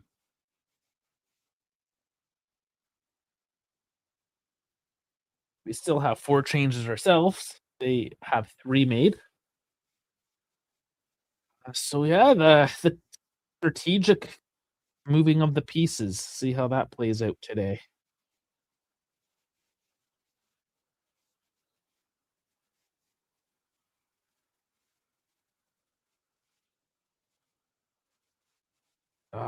Do they keep it in? McKennie gets his own pass. Oh man, the engine on this kid. Love it.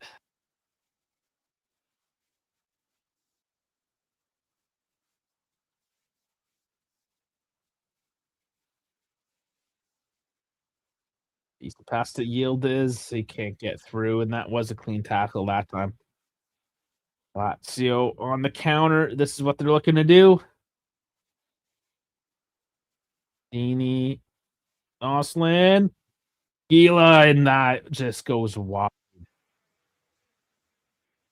So this can go both ways now, right? Juve needing to get the goal. They're committing forward, leaves some space for the counterattack, which is where Lazio can be dangerous with their fresh substitutions, but that will also potentially leave them exposed.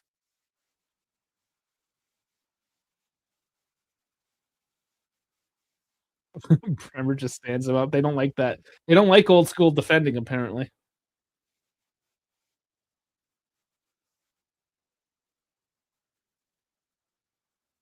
And that's how I defend. Deal with it. Forwards are bitches. The bitch don't get into my zone. You either run past me, but you run through me, you're going down. Fucking old school, and I love it.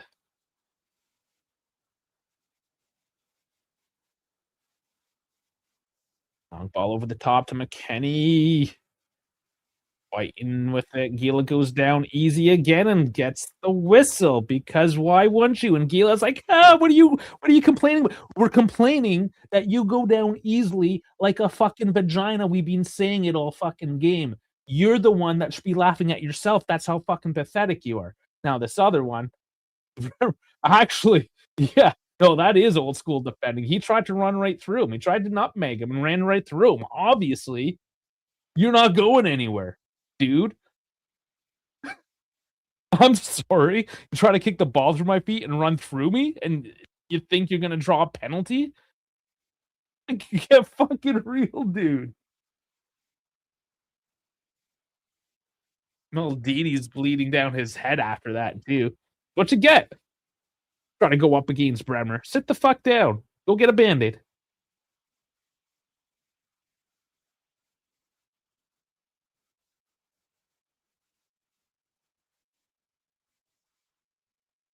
I mean, they're gonna make as much of a meal out of it and waste all the time in the world. And we'll start with the Pobedel goal kick here, approaching into the 69th minute.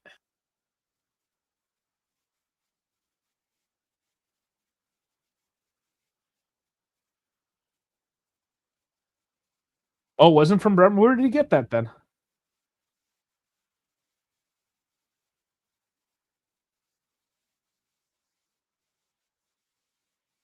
Um, it's Zagrova.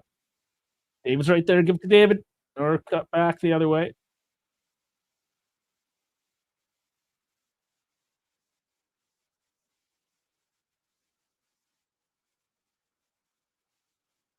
Zagrova's turning into a crossing, inshallah.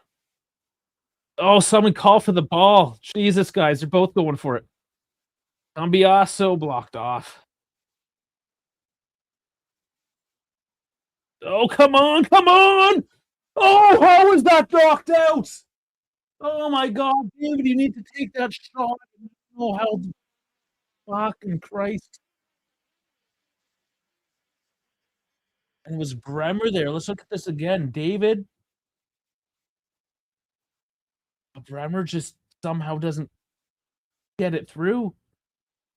It should that I mean, that was a good call by David. Bremer was I don't know. On one hand, you want your striker to put the ball through. That's what I mean, that's what your striker needs to do, but Bremer was right there and open with the open net, the angle, you know? Another one that's just kinda frustrating that that's off.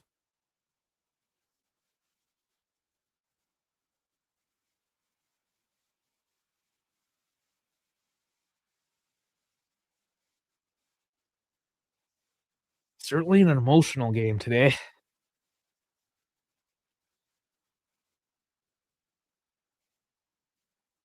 Doing well enough to get the ball up the pitch quickly. What they do in the final third, that's less decisive, but they do get there in due time, not wasting anything.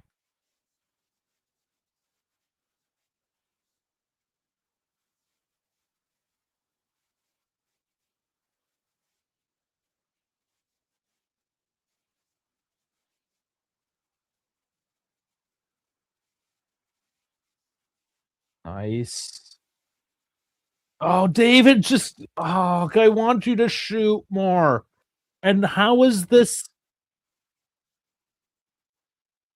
why is there a Lazio player down again stopping the play? Oh, 'cause McKennie stepped on him. Okay, whatever. At least he actually did something this time. Actually did something.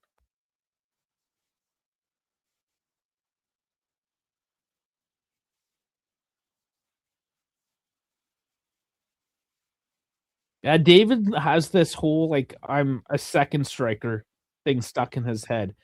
He needs to understand that he is the out and out primary striker, that he needs to have that killer instinct. That has not been bred out of him yet. Once it does, there's at least a couple more goals up for him.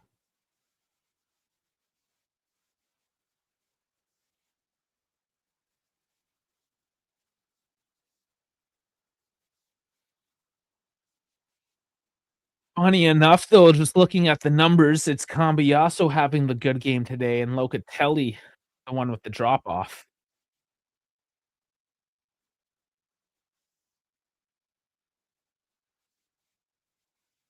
Yildiz.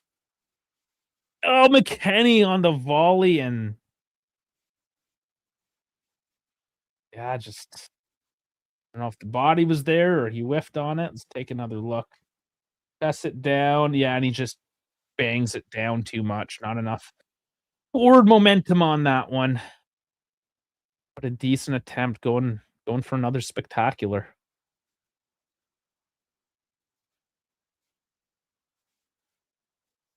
And McKennie's been having the time of his life. The best his best career moment in his career overall, I would say.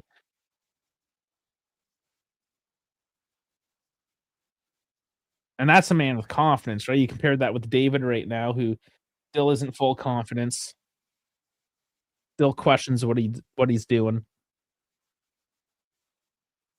Whereas McKennie, mind you, he has been on the team for years and he's had his ups and downs as well, but here he is, just full of confidence, and I'm loving it. Nice interchange, and it breaks up.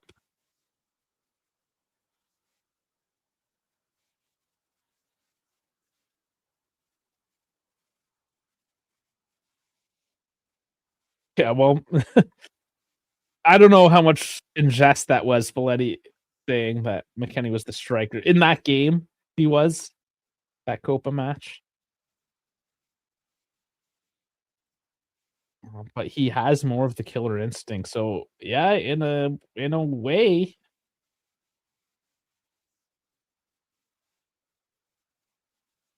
yes, contracts. Now that the transfer window is closed, this is when you're gonna see all the contracts, starting with the Yildiz, of course. The Lulu's on deck. You'll see McKennie, hopefully. Oh, Loka! Uh, the fact that you even got a chance there.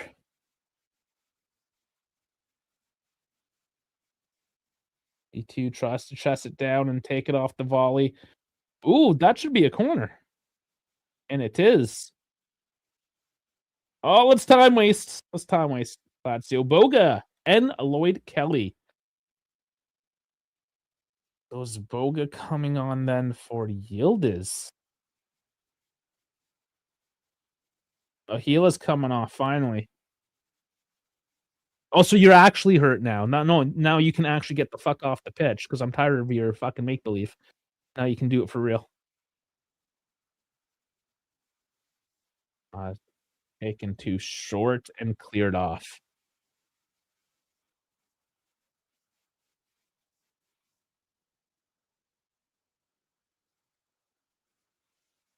Mm. How did another player go down behind the play? What are these guys doing? Like, do they watch the tape? Like, does anybody show them the tape afterwards and be like, "You're a bitch. What are you doing?" No, they're probably encouraging it. Euro trash. They put on a bunch of like Euro trash music and start a dance party and tell everyone how amazing they are for flopping around like a bunch of bitches. Here we go. So it's Cambiasso for Boga, and it is Kelly coming on for Coop. Like between the flopping and the refereeing, my God, and you wonder why they have troubles penetrating the North American markets.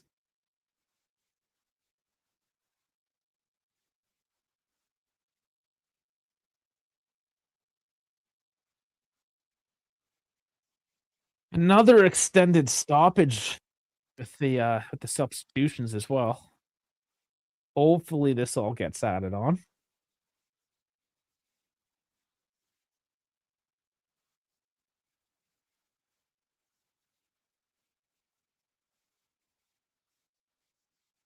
And there's Lloyd Kelly right off the bat.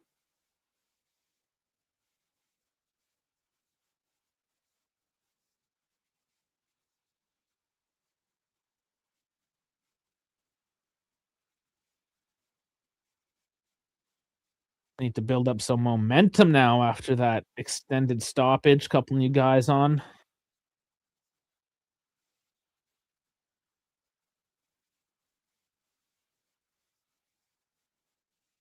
I'll go with the throw in.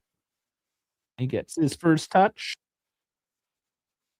Man, if Bogey could really break out. Grova, nice on the run.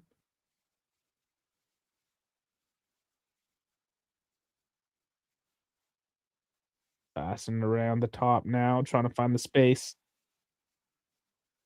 Inshallah, there's on the volley and another huge save by Providel.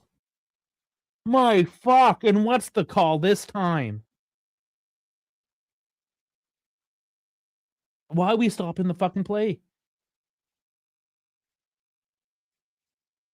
Zagrova gets it to McKenna. He just knocks it down for Yildiz. So, is it offside then? No. But he didn't touch the ball. Or are we stopping the ball because another fucking Norwegian or whatever the fuck he is that another Dane? Another fucking Norwegian. I guess Norwegians are fucking tough as fuck and the Danes are a bunch of bitches. What is this between Isaacson and Hofsgaard? Jesus Lord, man. I thought you guys were fucking tough that part of the world. Or you got to cross the other side of the Baltic to get some fucking balls. What is it?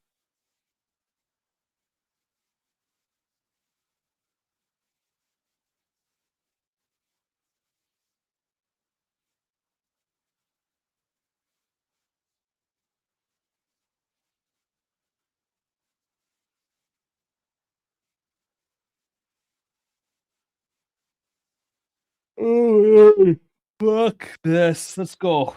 One more. 10 minutes.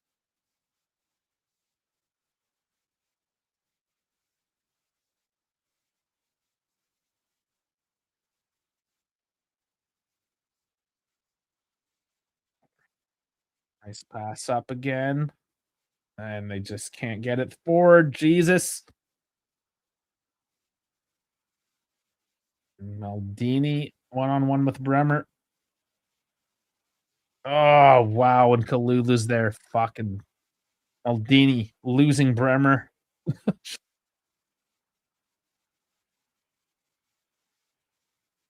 Okay, Boga. Nice, he's still with it. Oh, and tripped up hard. That's a free kick and a yellow card right at the side of the box. Romagnoli. That's a positive movement. Sometimes that happens, right? You create that chaos.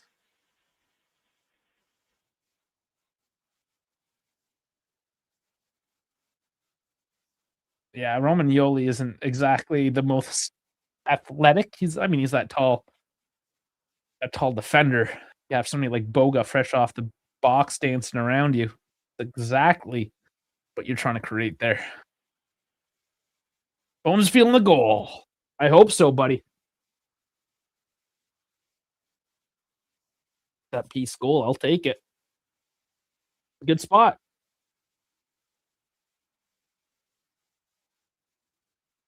They got everybody in the box. They have you at the top, and it is scooped. McKenny has to win it back. Push it out wide once more. Let's go again. The Grova, yes. The Lulu. Oh, huge save. Yeah! Oh, was that off? Ah, fuck, it was offside. Ah, what a little back heel, though, from McKenny, nonetheless.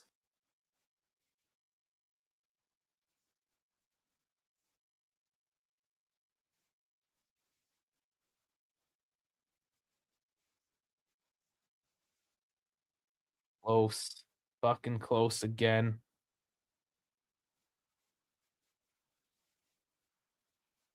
Bones, you were almost right.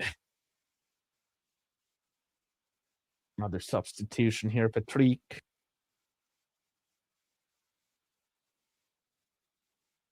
Oh, boy.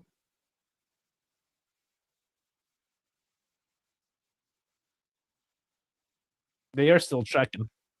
Funny enough, if this ends up being a goal.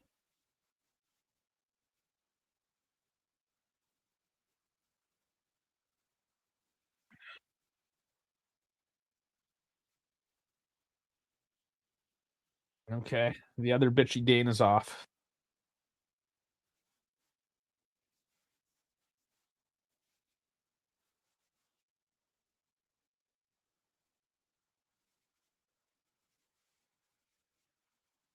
And Moretti for Locatelli.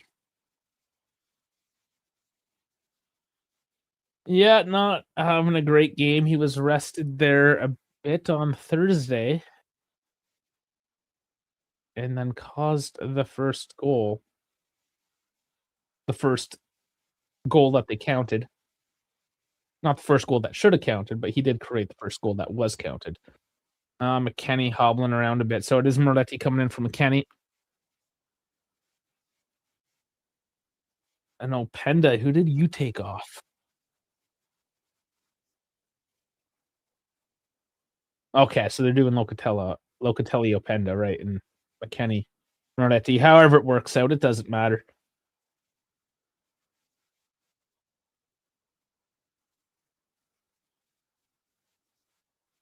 And Moretti definitely playing the Locatelli role.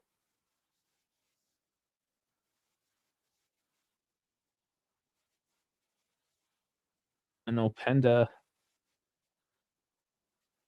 is up top on the right at the moment with Zagrova.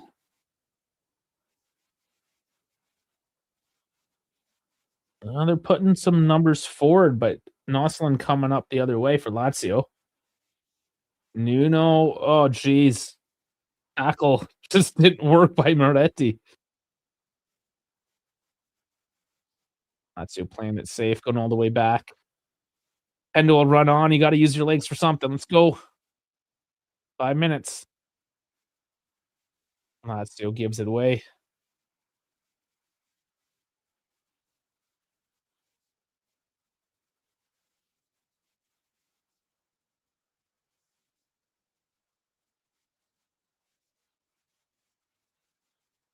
Ooh, man.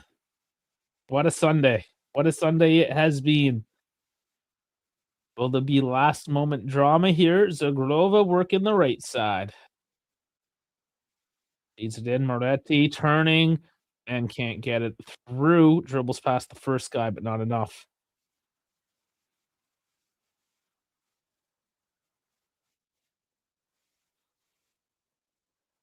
Bremer cuts out Maldini. They're fighting. Let's go. Third arm with it.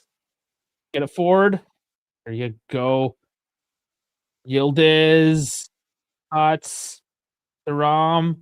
Moretti. It's cut out. Ah. Killer touch again. Oh my god. Overcommittal and not clean enough. Kelly's all alone with Noslin. Oh, come on. Lulu. Oh, and he absolutely fucking skies it. It's as high as the fucking top knot on the top of your head, you fucking putz. Jesus. He had one job. And that's the thing. We shit on our own players so hard sometimes. And what the fuck was that from Noslin? That would have been done and dusted.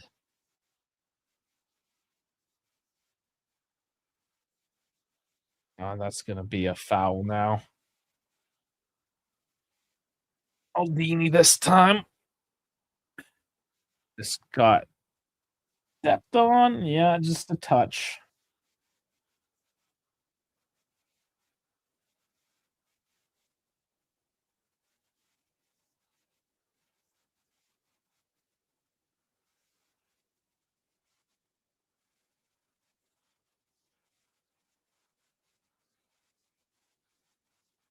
All right, free kick. It's pretty central. 30-ish yards out.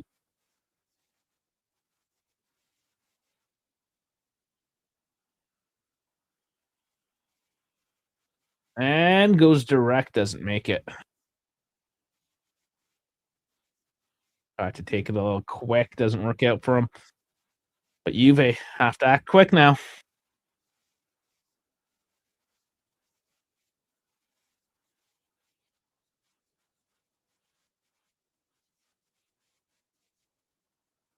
What was that pass? Come on, boys.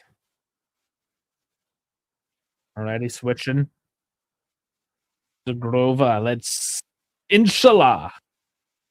And oh, he goes from distance and he can't keep it down. And it is a corner. There was a touch. So that, I mean, it was inshallah.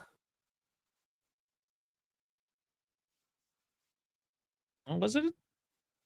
Oh, there's no touch. Why are they saying there's a touch? There's no touch there. That wasn't that far off, actually.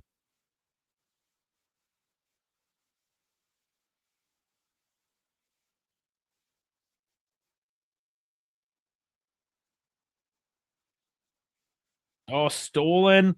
Tavares doing the Locatelli. And Stogrova's offside after that.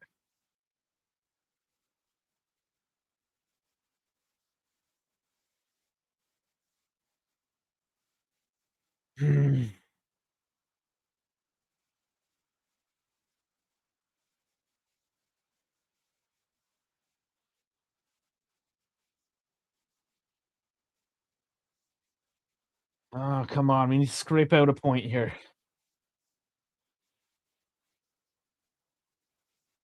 Need a point. Lazio, they made so many throwaway passes today, and the fact that haven't we haven't capitalized. Lazio, I'm gonna say Lazio don't out and out deserve this game and give them credit for what they have done, but fuck. Like the amount of missed passes today is palpable.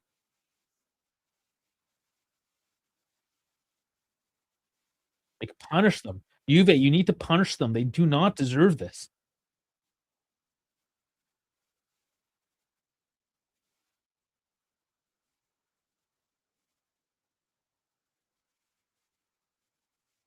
And here's the 90. 6 minutes. That's what I thought. Good. 6 more minutes.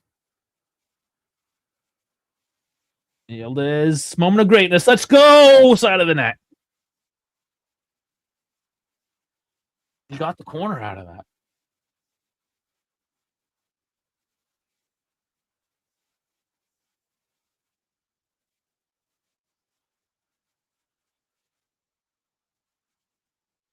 Seven corners to one, and nothing to show for it yet. Let's make it happen.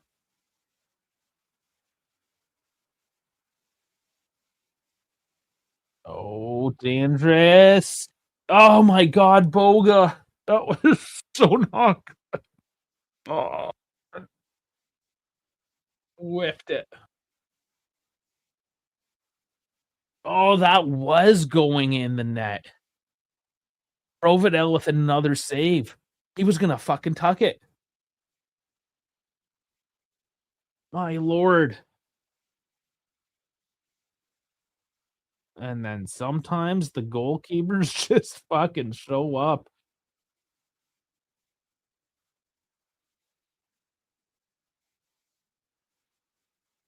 Rova with some space to work it. Ah, come on, guys.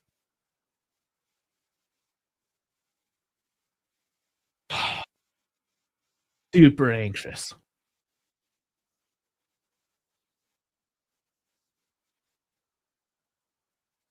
Boga.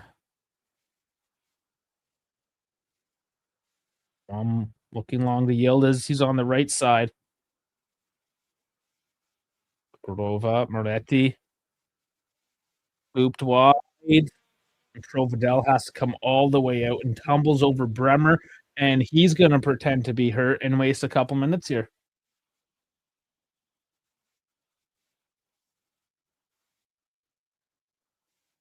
Oh, he goes over his own player, not even over Bremer. It's like he's checking the watch at least, but definitely going to work some time wasting.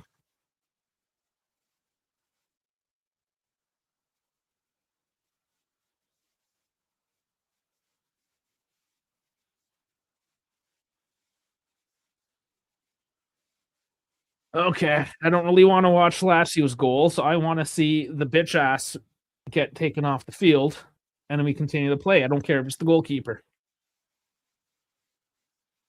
Oh, of course he's fine. He's even going to get the goal kick because he's fucking fine. That was a full minute.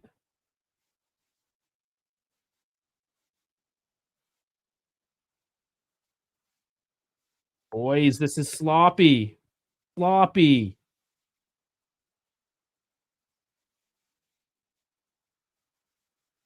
Somebody, there we go. Run away with it. Finally. Come on. Now or never, boys. Mm.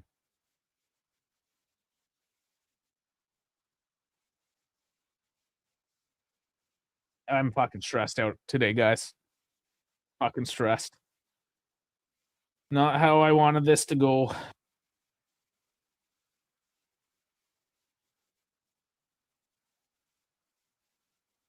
Lulu. Oh. That was a corner. Okay. Are corner rolls back in style? Is it 2005 again, guys? What's going on?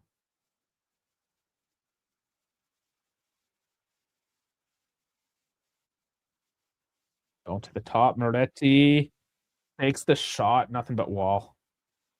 Boca. Yildiz. Oops. Up in the air. Of course they're going to call that. It's a 50-50. Oh my fuck. Go and cry about it. That's your fucking job, Cataldi. Your job is to fucking defend. And you're gonna get hit in the fucking head by a shoulder once in a while. And your job is to get the fuck back up and play your fucking sport that you get paid how many millions of dollars to fucking cry about it? If I got caught at work crying, some dude would be all awkward, tell me that I'm fucked and tell me to fucking go find a job somewhere else. But you get paid millions of dollars to fucking cry. Congratulations. This is the world we fucking live in.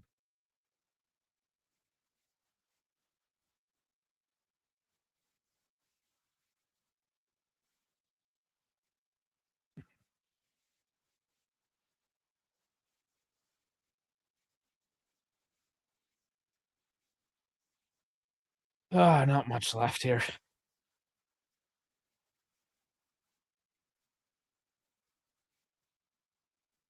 Oh, there's space there. Boga, come on. It takes too long to get there, though.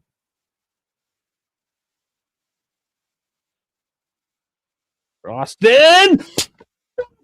Yeah! Pierre Kalulu! Oh, header once again. It's 2-2 at the 95th minute. Fucking bringing it back to a point. Fuck yeah! Fuck yeah! You Lazio bitches need to sit the fuck down. You don't deserve the fucking point you're getting out of this one.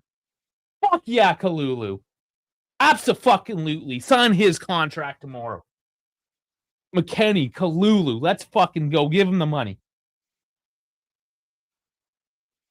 There you go. Nothing but space, nothing but air, nothing but fucking net. Where were you that time, Providel? Fucking ain't stopping all of them.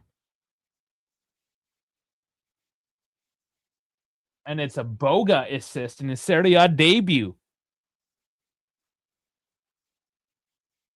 Not bad for a nominal loan fee. Still some time. There's at least a minute, 2 minutes to be added on top. We'll see. David with it. Oh, come on, come on. Oh, and a layoff by and does it go to the corner? No. What did I see him go to the corner for? But beautiful cross in by Boga. Looking back at that goal. Vlahovic is losing his mind too. Nice, nice, nice. Yeah, it is a goal kick. There can't be much left here.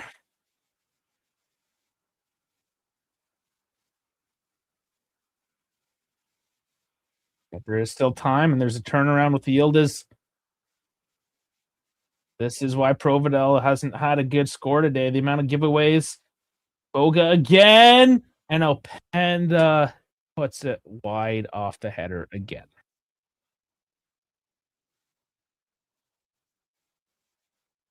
Literally just one of those fucking days again.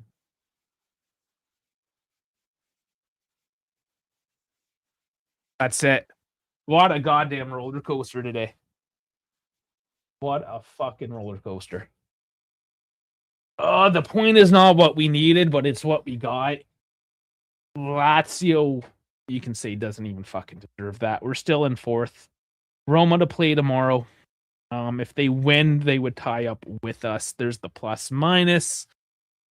I don't even like looking at that. There's still 14 matches to play after Roma's tomorrow, so head to head's not even going to talk about that quite yet, but we're still right in the mix for that top four. Fuck, dude, just like Lazio,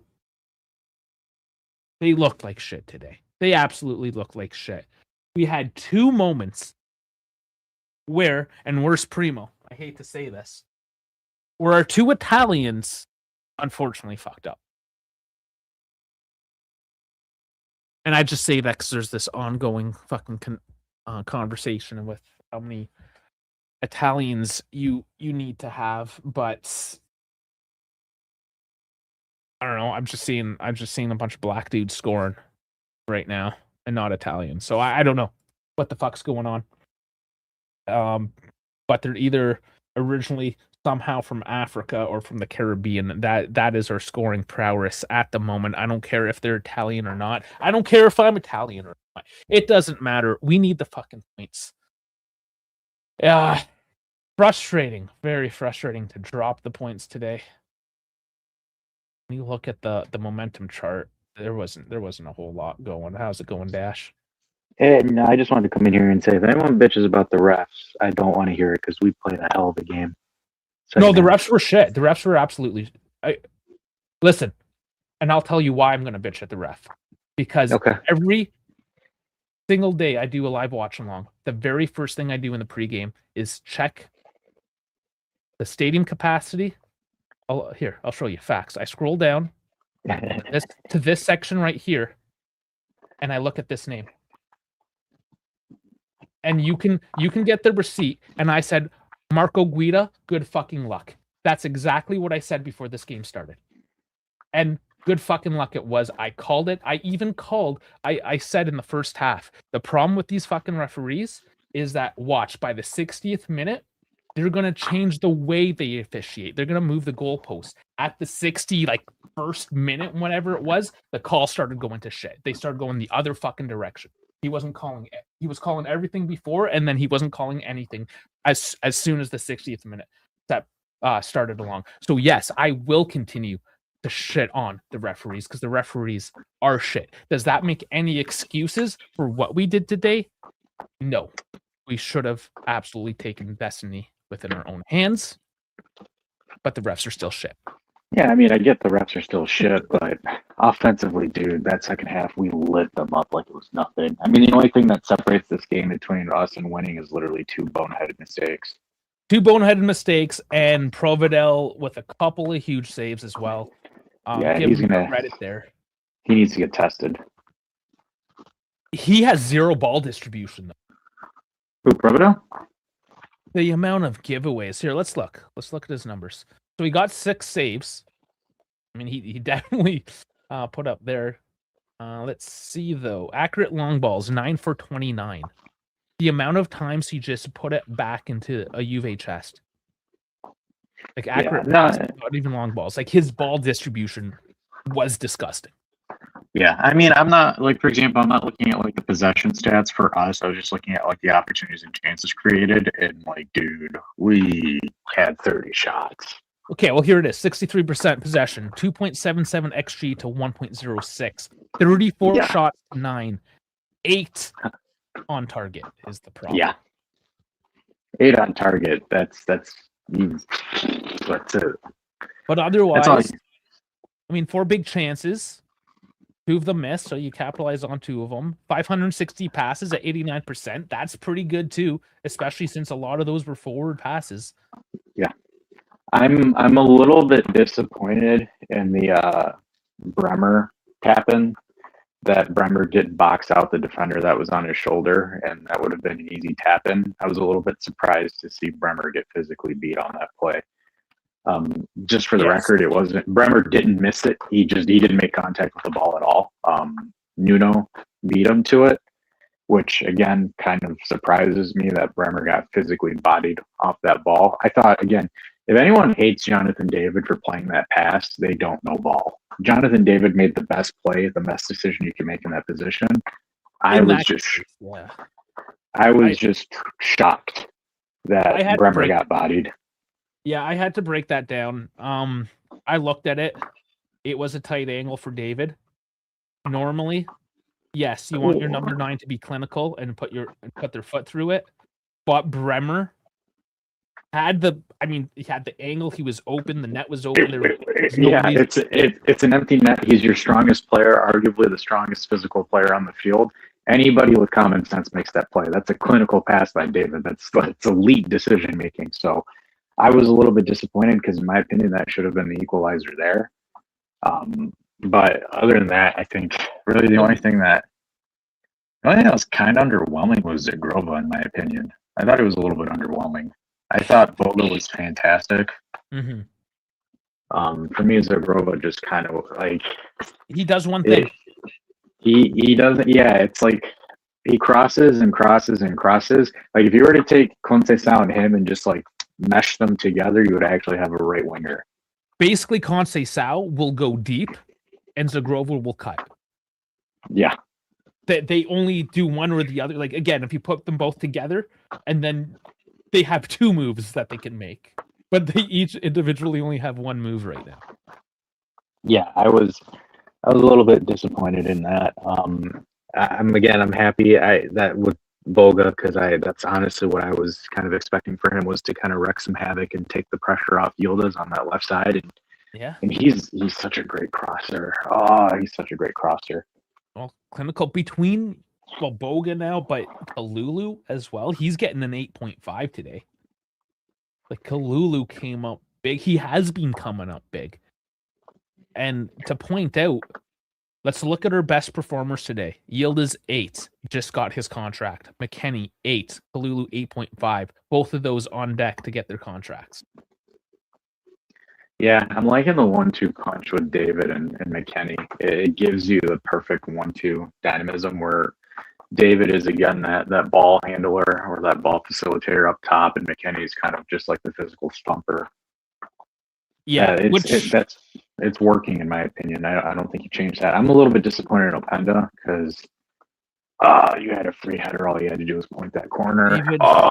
David had a free header in the first half as well. There was moments, right? There was either whiffs like the Bremer, the David, the Openda, or there was just those ridiculous saves by Provedel, most specifically on Yildiz.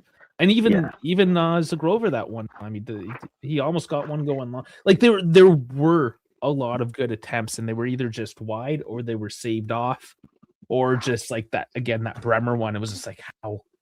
Yeah, you clawed your way back from being down 2-0 against a defender or against a goalkeeper that was absolutely on crack. Like I'm not mad about this at all. Like he gets a 6.8, and he let 2 goals in and had horrible distribution. So the fact that you still scrape a 6.8 means that you still did some fucking solid work out there. Yeah. I really think this game is literally defined by 2 mistakes. I still think, in my opinion, I think Di Gregorio could have done a lot better. And he gets a 4.9 out of that 0 saves. Like it was a good pass that went into Isaacson, but at the same time, Cambiasso was pushing him out to his right, and all Di Gregorio kind of had to do was just stand tall. But I don't know. That was just. So Cambiasso was a half step back on the turn. He was caught out. The whole team was caught out. He was, but I think he did his job to limit the angle that Isaacson could shoot. Yeah, and I don't want to hate Cambiasso. I know that we will, as a fan base, shit on Cambiasso. I know the commentators did. Yeah, it was his man. He essentially it was his responsibility in that sense. Yeah, but he gave Di Gregorio a chance to make a save. He did, and Di Gregorio fucked it up. It was just late. Like I don't know. Like that. I think that's going to be one of the concerns that you have, because there's just been a body of work moving forward that there are, instances where I think Di Gregorio just has lapses in his saves. Is he an elite shot stopper? No. Like, I mean, like the difference is, like, if you swap Provedel versus Di Gregorio, I think Juve would have won that game. But it is what it is, right? But the games like these are frustrating because you literally had two really stupid mistakes that essentially costed you 2 points. And again, going back to that other one too, because we'll talk about the first goal with Locatelli. And yes, was it his responsibility? It was, but as a whole team aspect, they were falling asleep. In both instances, the entire team was flat-footed. It was just unfortunate that one guy was kind of in the highlight of that because he was the one with the ball or in responsible for defending at that moment. Like that, it's a team lapse in concentration. And we saw that with Tudor. That's like, isn't that the concerning thing? That happened all the time with Tudor. Yeah, but this is rare. These aren't like consistent lapses that we've been seeing, right? Like I hope not. the, I would hope not, but like these aren't like something that you're seeing on the normal. Like it's kind of like I didn't because when I saw it on Twitter because I didn't watch the first half until now. I got to rewatch parts of it. I was seeing that like people were talking about Loka getting. I'm like, what the hell? I'm like Loka getting bodied, and then that's why I kind of put it in the chat where I was like, I didn't expect that to happen, and I saw it. I'm like, oh,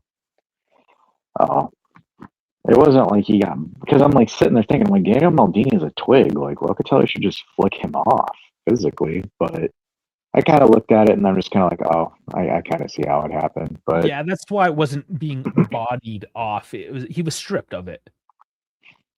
yeah, I mean, could he have done better? Sure, right, but I don't know. I don't think I'm not going to jump on the this team sucks narrative or anything like that. I think you had two errors that happened in footy, and then you guys. If this was like one of those games where it was like you only had 4 or 5 opportunities on goal and Guido affected it and stuff like that, yeah, I could understand why like you would be pissed. But when you have 8 shots on target, 34 shots overall, I don't really think the ref played a factor in this game or that. I think it's just the ball didn't go in the net, and that happens, man. Like, how many times have we been on the opposite end where teams have shot 45 shots on us and, only got Como, like 2 or 3 shots, and we only got 2 shots in and we scored both of them? Como knows the pain. So Did you see the first non-goal, the Coop Miners non-goal? I did not see that. Yeah, I was interested to see what your take is on All it. I know is it was a shoddy offsides call. No, it was goaltender interference. Apparently, Thuram was in the sight line of Providel in an offside position. I hate that rule. That rule's so black and white. Well, not black and white, gray. Gray. Again, it's very subjective, right? And it is. It was in a chaotic passage of play. The ball was bouncing out all over the place. It's not like Thuram purposely positioned himself in that location, and the ball went off a defender first, and it deflected it. Yeah, it's a very wishy-washy call, like extremely wishy-washy. Yeah, that one. And the thing is like, and this is what I'm not sure about. We don't know if the referee made an actual call on the play. I didn't catch it, and this is a greater problem in how Serie A is reffed, like especially with that offside. Like David in the first half, he was offside and he knew it, and he was surprised that they didn't blow the whistle. And he's like, "What, you want me to like shoot this?" And he kind of like just passed it to the goalkeeper, like, "Here, they're not gonna blow the whistle until I do this." Like the refs will not take the responsibility to make the call. And I believe in this case, he didn't take that responsibility. So there was no call to overturn. He just relied on the VAR to make the call in the first place because he take the responsibility. Did they call the goal? And I'm not sure. They like immediately just VAR'd it right away. So I don't know if like there was a call on the pitch or not because there was so much chaos. And that's the point. There was so much chaos. We don't even know if he was obstructed or not. We didn't even measure the angle or take a look or anything. Like nobody fucking knows. It was chaos. Because that's what I'm wondering. Because like for example, if they didn't call the goal and then VAR it, then they're trying to say that there isn't enough conclusive evidence that showed that he didn't obstruct, which I think is again poor officiating. But if they called it a goal, I think it would have been harder for them to take it away to prove that he did obstruct his vision. Because this is what I don't like about footy and VAR. A lot of rules are up into interpretation. Versus like for example, when he was in the NFL, here is an example here. Like the NFL, a catch is defined by you catch the ball, you take 2 or 3 steps, and you have both feet down, right? Like it's either you do or you don't. I'm gonna leave the Bills Denver call because that's some whatever, but in general, right? And what I don't like about VAR is like that should not be like, for example, obstruction of a keeper should not be a reviewable offense. Well, it Or should be clear and again, obvious. Like if I post up in front of the keeper, okay, yeah, to be honest with you, Dave, the only thing that I think you should be able to VAR are two things: handballs and offside. Those are the only two, because yes. based Oh, by the rules, for VAR review, yes, yeah. for VAR review, I think those are the only two things you could do a VAR review on. Why? Because the rules kind of make it black or white, especially with the semi-automatic offsides line. Like if your tip is off, you're off, right? Like that's the rule. Same thing with a handball. If the ball is extended away from the body and it touches the ball, it's a handball. That's what the rule is. Yeah. I don't like, and this is where I'm a little bit annoyed, because it gives two things. It gives too much control to the VAR official, and it also Takes responsibility away from the primary officiator. Because, like, for example, VAR reviewing the buildup for a foul should not be reviewable. Like, for example, if you and me are playing on opposite teams and you and I clash on the defensive third on a 50-50 ball, and then my team takes it and scores, that should not be reviewable to, take away the goal. So I don't agree with that, because, like, for example, what is a foul isn't a clear, fouls can be up into interpretation. Same thing with, like, for example, obstructing a keeper. What did you say was black and white, though? What were the two things? Semi-automatic offside and the handball rule. Okay. Now, how about this? This happened before. This was the beginning of this passage of play. Hoop ended up putting in the back of the net after all of this. But Cabal running into the box. And yes, I'm doing this really shitty because of copyright. Okay, so here the ball leaves Cabal. So the play is away from Cabal. So for me, again, this is the unpopular opinion here. I have a hard time buying that as a foul. Okay, so maybe I see. However, I also see the opposite of it, where, I'm sorry, is that McKenny that's getting the ball? Yeah. McKenny could also involve Cabal in a 1-2, where I could see the argument there. But again, and this is why I don't like fouls being reviewed by VAR, because it takes away the parity here. But the reason is like, if I'm looking at this, Cabal is effectively out of the play because McKenny turns and looks backwards. Yeah. But which added to this whole chaos, right? So when you're talking about people trying to be in position and obstructing the referee, we now have Cabal sitting in the box, restricting player movement within the box as well. Like, this was all part of this chaos that the ref was somehow able to decipher in a matter of seconds that it was interference. Yeah, for me, like, for example, because I saw people trying to say that was a penalty for Juve, I kind of have a hard time buying that, in my opinion, because Cabal's effectively out of the play when he lays it to McKenny. Sure, so, like, but for example, he's probably laying it to McKenny because he sees the tackle coming in from both sides, and the fucking follow-through is always a determining factor, is it not? Well, here's the thing, right? So the guy was already down. So if you go back to it, so after so the guy's already down when Cabal plays the ball. Yeah, let's look in real time though. Yeah, it still looks like Cabal already played the ball before the guy, like, even when the guy was down. I'm trying to be objective, like, no, I get that, but okay, so there's a discussion essentially. This isn't clear cut. No. So how come, if this isn't clear cut and it's in the box, that this was not discussed in the same VAR review? It should have been. Well, there you go. So you see where the actual problem is. It's not so much is this a penalty or not. It's I don't disagree with you there. The refs doing? How are we actually being officiated? Because this is something where, like, for example, if I'm Guido, I would stop play and consult VAR. Like, that to me is something that you can do.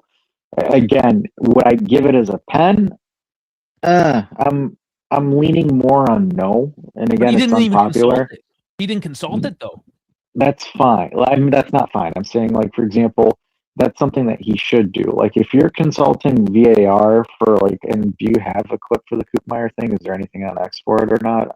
I'm on my cell phone, so I can't. I'm looking. It's mostly the initial tackle. Because, like, for example, on that play there, I'm leaning more to not a pen versus being a pen. But do I think, is it worth talking to VAR and say, hey, is Cabal still in the play? Like, that to me is worth a discussion between the officials. Because at the same time, McKennie could have done a 1-2 on Cabal. And then that's where you could use your justification for it being obstruction. But the way that I see officiating and the way that I see the rules is that Cabal played the ball back to McKennie, so he's effectively out of the play. But the key thing that you said is that it should be up for discussion. That's my whole thing. Taking the whole, is it a penalty or not? Whether it's a goal or not. The fact that they both happen in the same sequence of plays, and one call, which was completely subjective, that you don't have any clear and obvious data or evidence to make the call, you go ahead and take that call back. But the one in the beginning of the play, where there is actual data and footage to look at, you completely ignore and don't even take into consideration. Give me 1 second. Oh, Jesus Christ, KB, you didn't even listen to anything I said earlier. I said there's only 2 rules that are black and white: the handball rule and the semi-automatic offside rule. Fouls are always up into interpretation, and that's why I don't like fouls being reviewed for VAR. Like, if you're gonna sit here and make that claim, at least listen to the discussion I had earlier, dude. Because that's kind of annoying, where I have to kind of backtrack and explain what I said earlier. And again, I'm gonna say it again for the record: the only 2 rules in the game that are black and white and easy for VAR officiating, and it makes sense, are the handball rule, because the rule stipulates that if it is an extended outside of the body and it touches the ball, that is a handball. Or if any instance of your body is extended past the final defender and it is detected by the line. Those are the only 2 that are black and white where you can review and say, okay, that makes sense. It sucks, but it makes sense. Fouls and obstruction of goalkeeper vision are not black and white. You cannot review those, again, because they're based off of interpretation. In my opinion, you should not make those VAR reviewable, because the VAR referee and the on-field referee interpretations are different, and you cannot have that to make an effective call.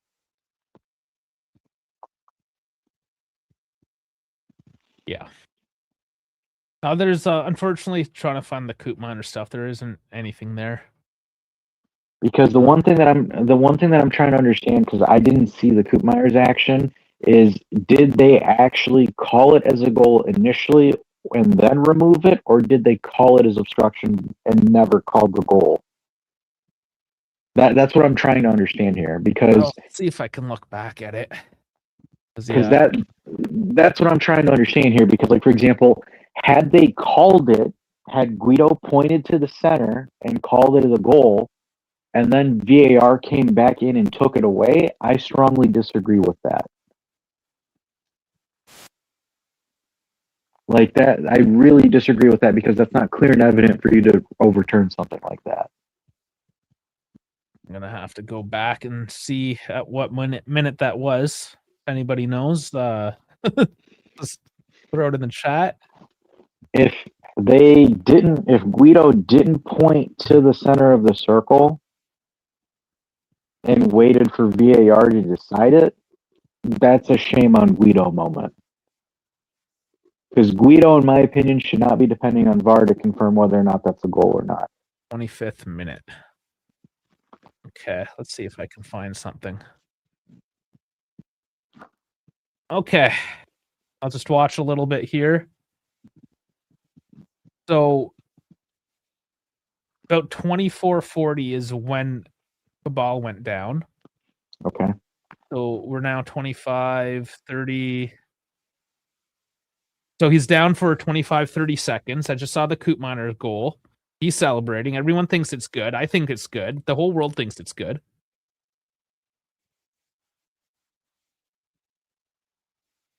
From what I can see now, okay, so this is the first. Go back a few seconds, and I'll give you a still frame of the first time we actually see the ref. Because the big thing I want to see is because so whenever the referee counts a goal, he points to the center circle. Yeah, so I don't know if we actually saw that.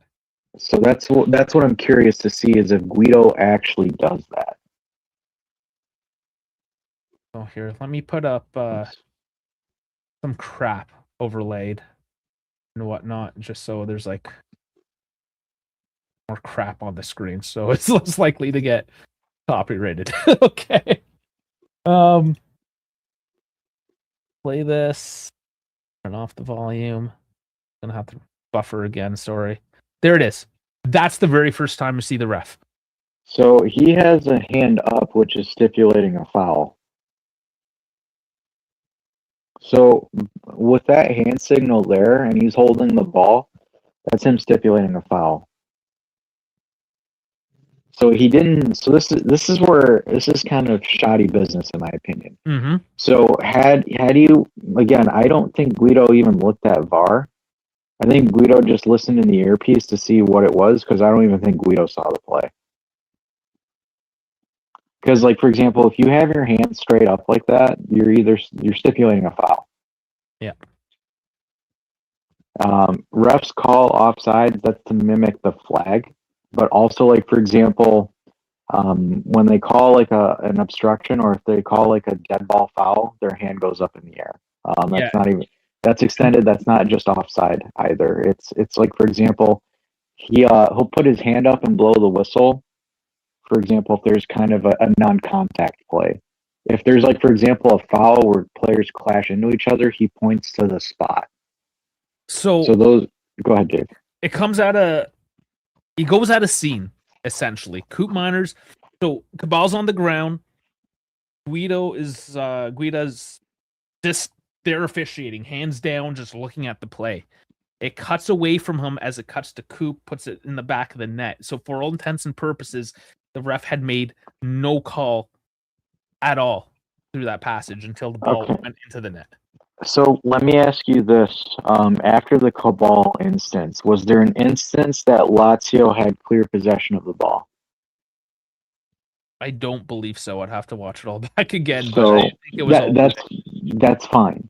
So then again, to go back to the Cabal issue, to play devil's advocate here. So Cabal takes himself out of the play, gets tackled. McKennie receives the ball in an advantageous position. Guido, in my opinion, would do the right thing by playing on, because Juve would have the advantage. And then McKennie facilitates the ball. It goes to whoever. It ends with Koopmeier putting the ball in the back of the net. So you can't. It's hard to call that a foul because Juve played the advantage off of it. Okay. So actually, Chris makes a good point. The ref calls offside there. Yeah, so I think initially that is what happened. Thank you. Is that the ref thought the ball deflected off of Thuram to go into the net, which it looked like it did, but it deflected off the defender. The replay, Thuram didn't touch the ball whatsoever. So yes, the ref initially called the play offside, and only then did they look at anything.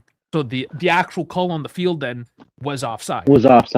So then that means there wasn't enough conclusive evidence to prove that it wasn't. No, the offside was never called because it wasn't offside. That was just what the ref thought the initial call was. The ball went in, he puts his hand up for offside. They look at the review. There is no offside. I understand that, but he's still claiming offside as in Thuram obstructing Providel's view. Am I missing the mark here? I believe now we don't know, right? We can't say this for sure, but did he go on the microphone and announce what the call was? No, and that's why we're still kind of questioning this, because I do believe that he thought, and I do recall this now. When we were talking about this initially, I was like, oh fuck, maybe it did go off Thuram. And from the initial angle, it did look like that.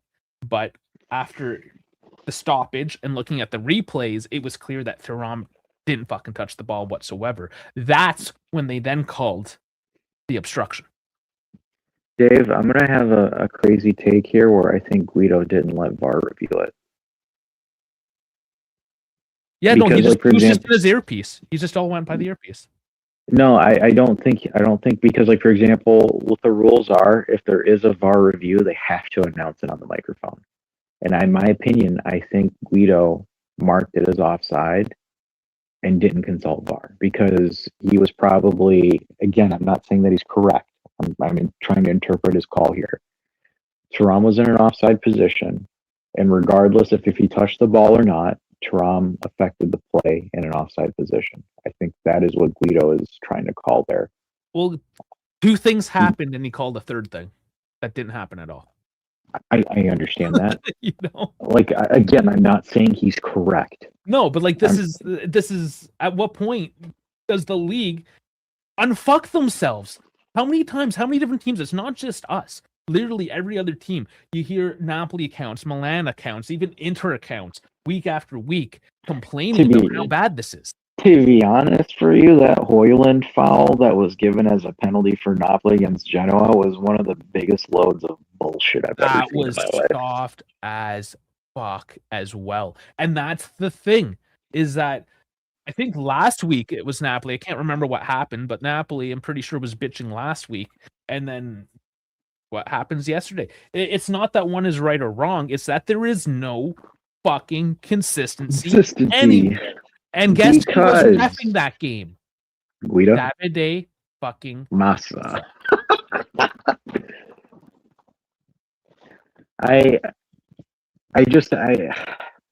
They need to, again, in my opinion, I think VAR. I don't even know. I don't even think this was a VAR issue. I think it was just Guido being a dumbass. And that's apparently okay, and we're going to move on with our lives. And this guy gets paid how much to suck at his job? Because if you suck that much at your job, do you have one? No. And I get paid substantially less than Guido, which is crazy. Yeah. And I'm probably more in shape, and I'm probably more fit than Guido. and that's the fucking issue, is we letting these fat, lazy, idiotic, overpaid pieces of shit ruin the fucking beautiful game in Italy. And I think that's what makes it beautiful. I'm not gonna lie. Terrible Italian refereeing. Yeah, and then having a bunch of Danes crying. You want to talk, and like, where the fuck is Primo here and all his fucking Italians? Because it was the two Italians that fucked up on Juve today, and he'll probably happy that Lazio fucking scored because they got more Italians than us, but it was nothing but Danish people crying all fucking day. It was a Spanish guy and a Danish guy. No, it was two Danes.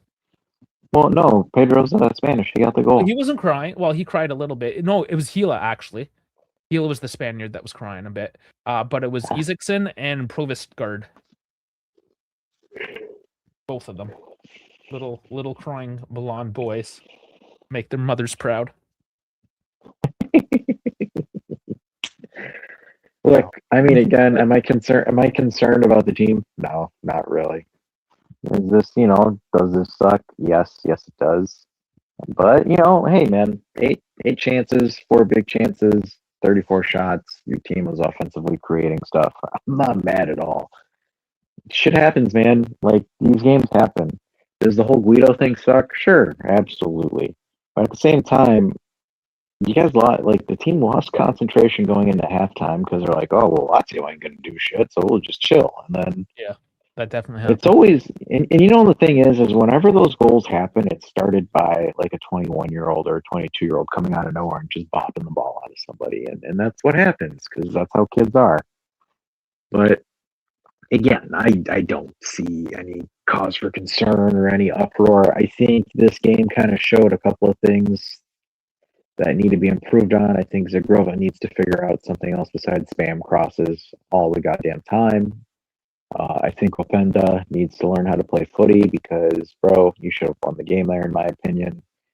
And again, I think this kind of opens up the hole that I've been thinking for a while, is that our right wing is absolutely atrocious and needs to have some kind of offensive threat that takes the burden off Yildiz, because you saw it with Jeremy Boga on the pitch. Yildiz, despite being exhausted, had more space, more opportunities, and Jeremy Boga is an absolute beast on his own. The dude dominated, terrorized Serie A with Sassuolo and Berardi for years.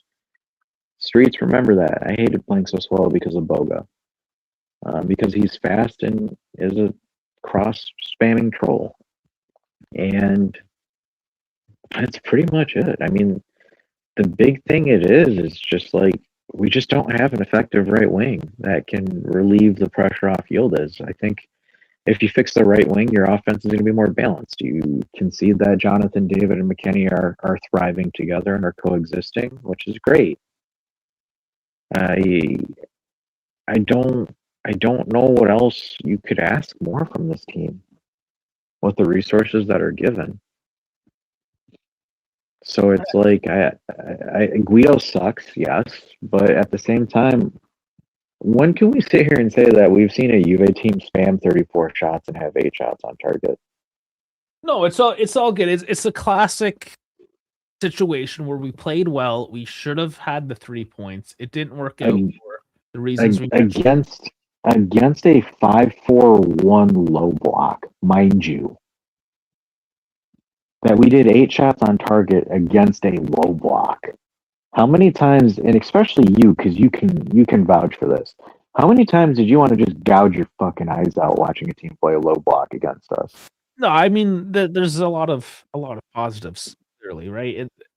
It's that final ball, whatever happens in the final third. Again, for whatever reason, and today it was not capitalized on chances. It was a couple of just like, what the fuck things, just like literally the stars would not align, whether it's Provedel making ridiculous saves or like Trevor somehow missing it, or just a shitty ref, whatever it may be. The stars did not align. We should have had the 3 points. Because they're, go ahead, Dave. No, it's just like, this is what happens when your team is missing those couple pieces, which we are. You drop points on games like this.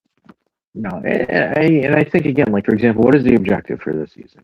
Because top 4, you're not catching Inter. Inter dropped a 5-piece this morning. Like, no, maybe if Milan get lucky, but even us, like, there was no way in hell you catch Inter right now. Inter's playing absolutely bonkers. So it's like, it's top 4, finish as well as you can in the Coppa Italia and in the Champions League. Get top 4, establish the foundation. Foundation's pretty much established. This isn't like a stay positive. I think it's more of a stay realistic. Yeah, that's fair. Because, like, I know, and I did. Back then, I opened up the discussion. I was like, okay, if we win 5 straight, there's a chance for the title. We lost against Calgary, and I'm like, all right, it is what it is. At that point, where I'm like, just get as much as you can. Same thing with the stretch here. Win as many points as you can. Just stay ahead of Roma. That's the objective. Bologna is kind of going for a nosedive right now in form. So it's like, okay, so right now your direct competitor is going to be Roma, and with all due respect to Como, I don't think they're a direct competitor. I think it's strictly Roma, and go from there. Napoli's still in distance too, right? So if you can keep close to Napoli and try to push away from Roma, then, I mean, that's it. Those are kind of your arcs of fire going forward for the next 14 matches. Yep. Set the foundation, build the confidence up, so you can make this an attractive destination, so people will actually want to come here. Yeah, because the Serie doesn't want to. Yeah, because that's the thing that people don't realize, because people have Juve propaganda shoved up their asses so hard, thinking that people want to come play here. They don't. Well, it was kind of funny though, watching all the other accounts from other teams that didn't get Yildiz though, reacting to his contract extension. There was some butthurt from other delusional fans. So yeah, I mean, Spalletti is doing a job of making this place actually be attractive for people to come here, because there was a time where a lot of people wanted to come play here, even if it was bench roles. Like, you had Medi Benetio coming in okay, willing to play the bench. Same thing with a bunch of other players. So it's like, I mean, technically, and I know these are lower end profiles. I get it, but like Boga and Emil Holm, do you think there was any sort of decision making for them to come to Juve? where they're currently at, no. No. Now all we need to do is start attracting that higher tier talent. That's a different story. Sure, but I mean, we're building that up. It is the right trajectory. So yeah, positivity all around for the most part, other than the refereeing. That's when you know your team is good, is when you have people that are willing to come at your team and play a role, just to be a role player. Yeah. Like for example, let's use Real Madrid, right? You have, a bunch of players that are starters in their team that are more than happy to come over there and play the bench. That's how you know people want to go there. Do I agree with the way that they offer, roles and stuff like that? No. But that's how you want to be at some point. That's how we were at some point, where we were taking, best players, best teams from Torino and Palermo and teams like that, and they were bench players for us, but they still wanted to come here and play it because, again, you were a good team. So hopefully Spalletti makes it more attractive by the summer, where you have people that are like, hey, there's a project there and there's something going there and I want to go there. So we're not, paying $65 million for Coop Myers because Coop Myers wants to come here and stuff like that, which I always find bullshit. Because when you actually have leverage on teams and players that actually want to go to your club, clubs can't really do much at that point. So what's Inter doing really well that other teams aren't doing right now? Being an attractive team to go play for. That's why they're winning the free agent game. Because they still are. Because people want to go there. Say what you want about Beppe Morata, but he made that place attractive. Because there's no way in hell that Christian Kivu should be doing this well as a first-year coach. No, I'm quite surprised by that. It's because it's not the coach, it's the players. Oh yeah, I am looking. People are. I mean, if you want to buy into this conspiracy or not, but Guida's from Pompeii, so it's essentially Neapolitan. Good lord. Who's putting that out there? Oh, it's a nobody post. But the fact of the matter is that this crosses our mind because, okay, there was a situation in the NHL with the Maple Leafs where there was a certain referee that goes back to like junior hockey though, and it's a very specific situation I can speak of. But when we look at most other sports in North America, how often does the conversation come up? Oh, he's from this city. That's why he calls the way he does. He's from that city. Do you ever hear that conversation watching the NFL? Not really. Not from the Lions, but most Lions fans will like to bitch anything when we lose. No, but generally speaking, right? MLB, the NBA, NHL, like North American sports, it's never I've seen it. Like, for example, I've seen it more so like from the perspective of the leagues don't want Detroit to win because Detroit's a small market. Like, I've seen that argument. Yes. And when there's like an overarching, like, how do we sell the most amount of anything? Yeah. Right? Yeah, and I mean F1's bad for that, whatever. But from the fan base, it's not like, oh, well, Marco Guida is refereed that way because he doesn't want Juve to catch up to Napoli because he's Neapolitan, right? Like the fact that these types of conversations happen within our sport is a sign of a problem in and of itself. Is it true that he ref that way because he's Neapolitan? I don't know, but the fact that crosses our mind means it's happened before. Yeah, but I think you also got to take into account too, Dave, that people also try to grip at straws. Absolutely. But why were those straws there in the first place is my argument. I think they're always going to be there.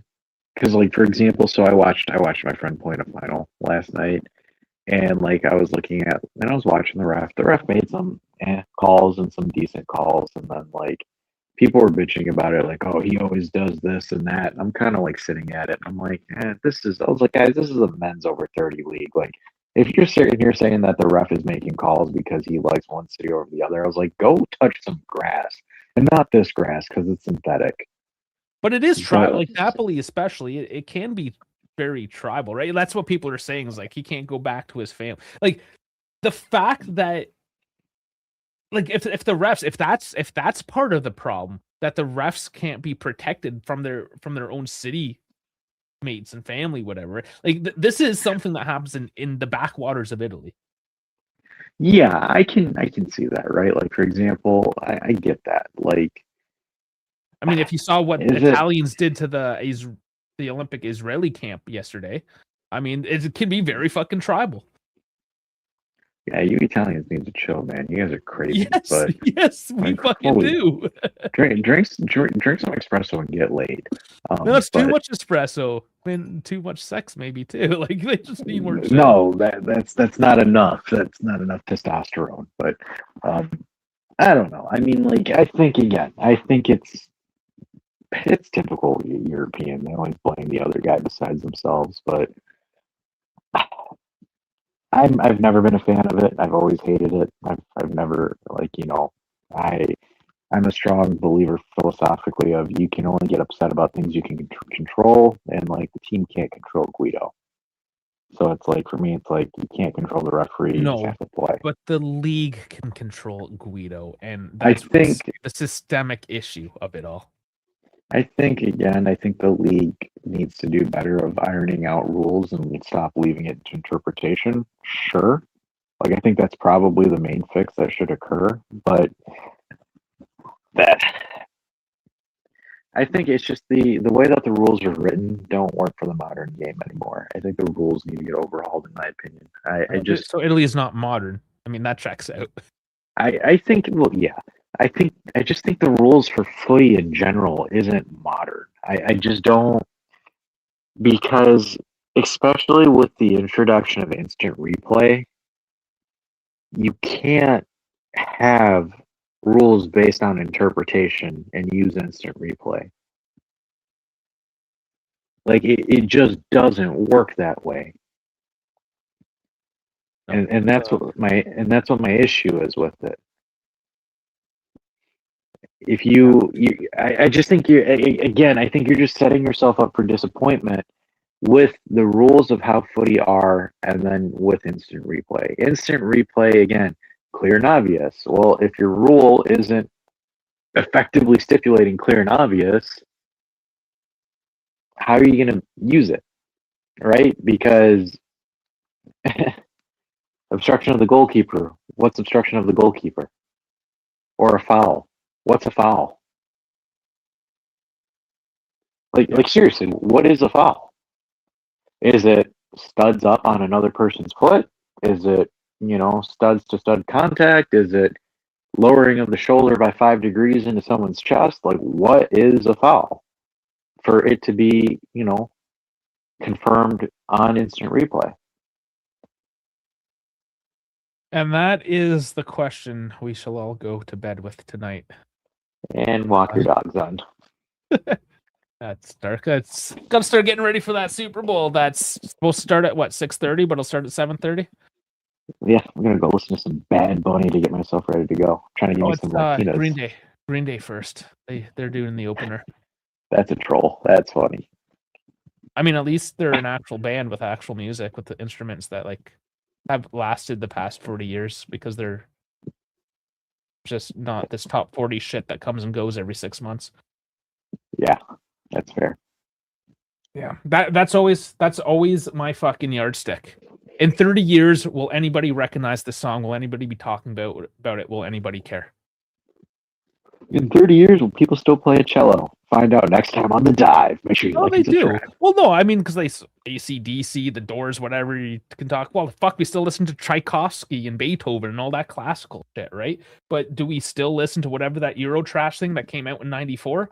No, because nobody even fucking remembers it or cares. Because everyone was on LSD to remember it. Tell me that we'll be listening to Bad Bunny in 30 years, and we'll see. We'll probably get Bad Squirrel at that point. Bad Squirrel. Fuck. I don't know. I don't know. I don't know anymore. On that note, fuck it. Let's head out. Make some chicken wings. Okay. Deep breath. Breathe. Breathe. It's been a couple days. All right, guys. Thank you, everyone. Like and subscribe. Thanks, Stas, for joining in for the post game. And I don't know. Eat some wings. Eat some wings. Eat some Yeah, wings. well, Drink responsibly and don't drink and drive. Yes, that stuff. See you on the next one.